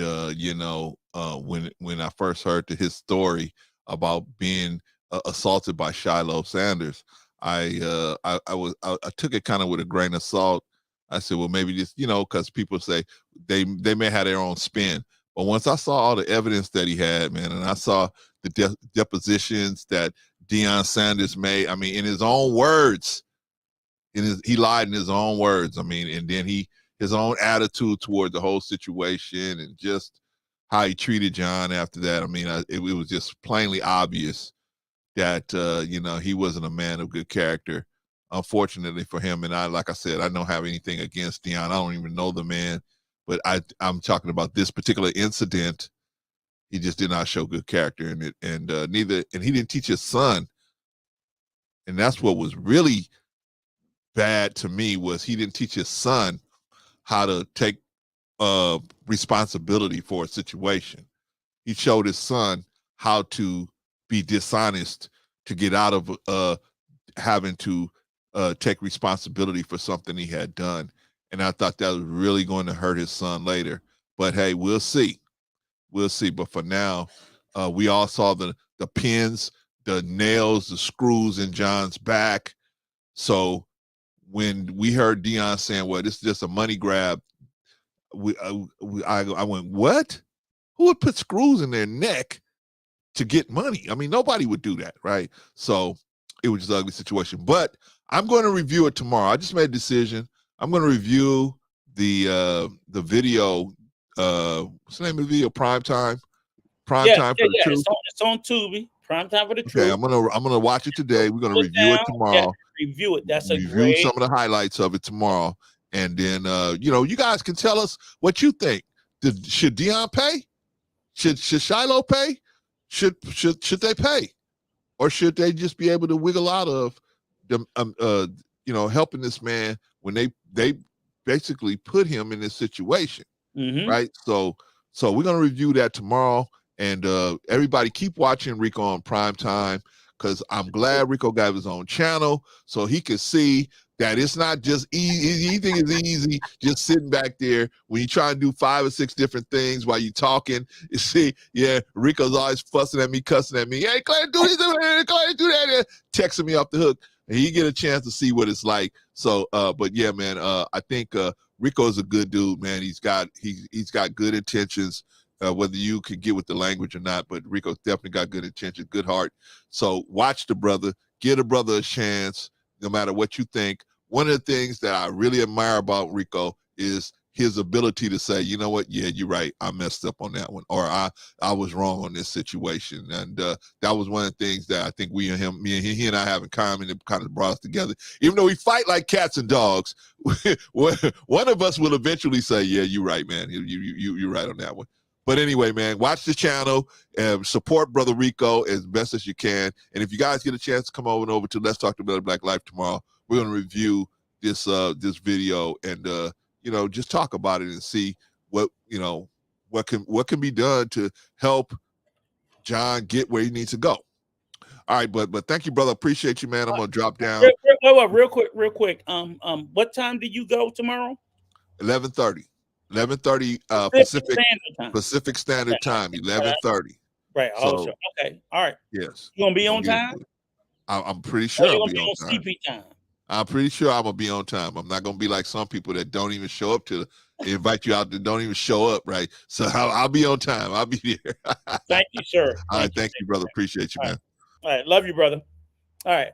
So look, we're at the closing of the show.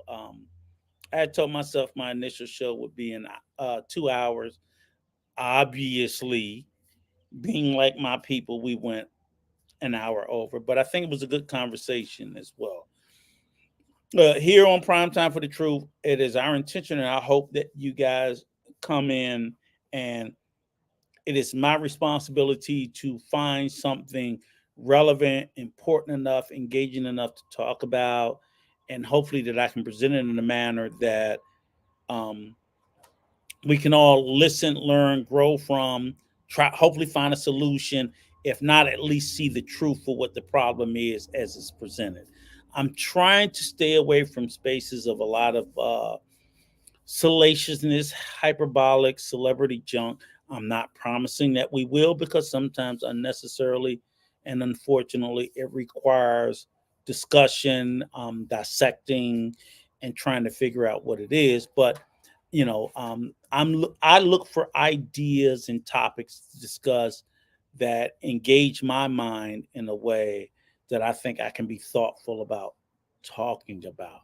I'm open to discussing anything that you, the viewer and the subscriber, is willing to engage me about.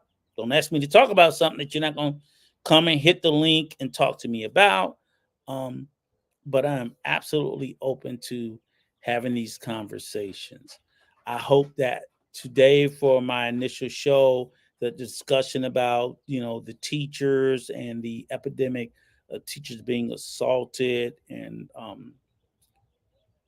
unfortunately attacked, whatever this case may be, while as unfortunate as it is, I hope that it enlightened us all, that we start to realize that we need to do more for our educators. We need to start to think more about the people that teach our young people that's coming up behind us. Because as an older gentleman, while I'm no longer down there, I think that but for the young people go me. The remainder of my time here on this life is dependent. We're all interconnected. So young people sit there and think that they're disconnected from old people. Old people think that we're disconnected from young people, and that's not true at all. young people, they are where they are based on the actions and the ideas and the wisdom of older people. Older people, you're where you are based off of the hard work, ingenuity, and drive still of young people. So we're interconnected whether we like it or not. And I just want us to think about that and remind that. So even though I'm not young and I don't have young kids in school, I still care about down there at the education system. And that was why this initial topic was important to me. So I hope I showed you guys and talked about it in a way that you guys got something out of it. If not, I apologize. I promise to try to do better in 2 weeks. On March 30th, we're going to talk about the miseducation of the Passport Brothers. I want to invest a little bit more time in it. I thank you for your time. I thank you for your patience. I thank you for your understanding. I thank you for your love. And most importantly, I thank you for your support. Go forth, be blessed, make peace, be still. I love you all. I'll see you in 2 weeks.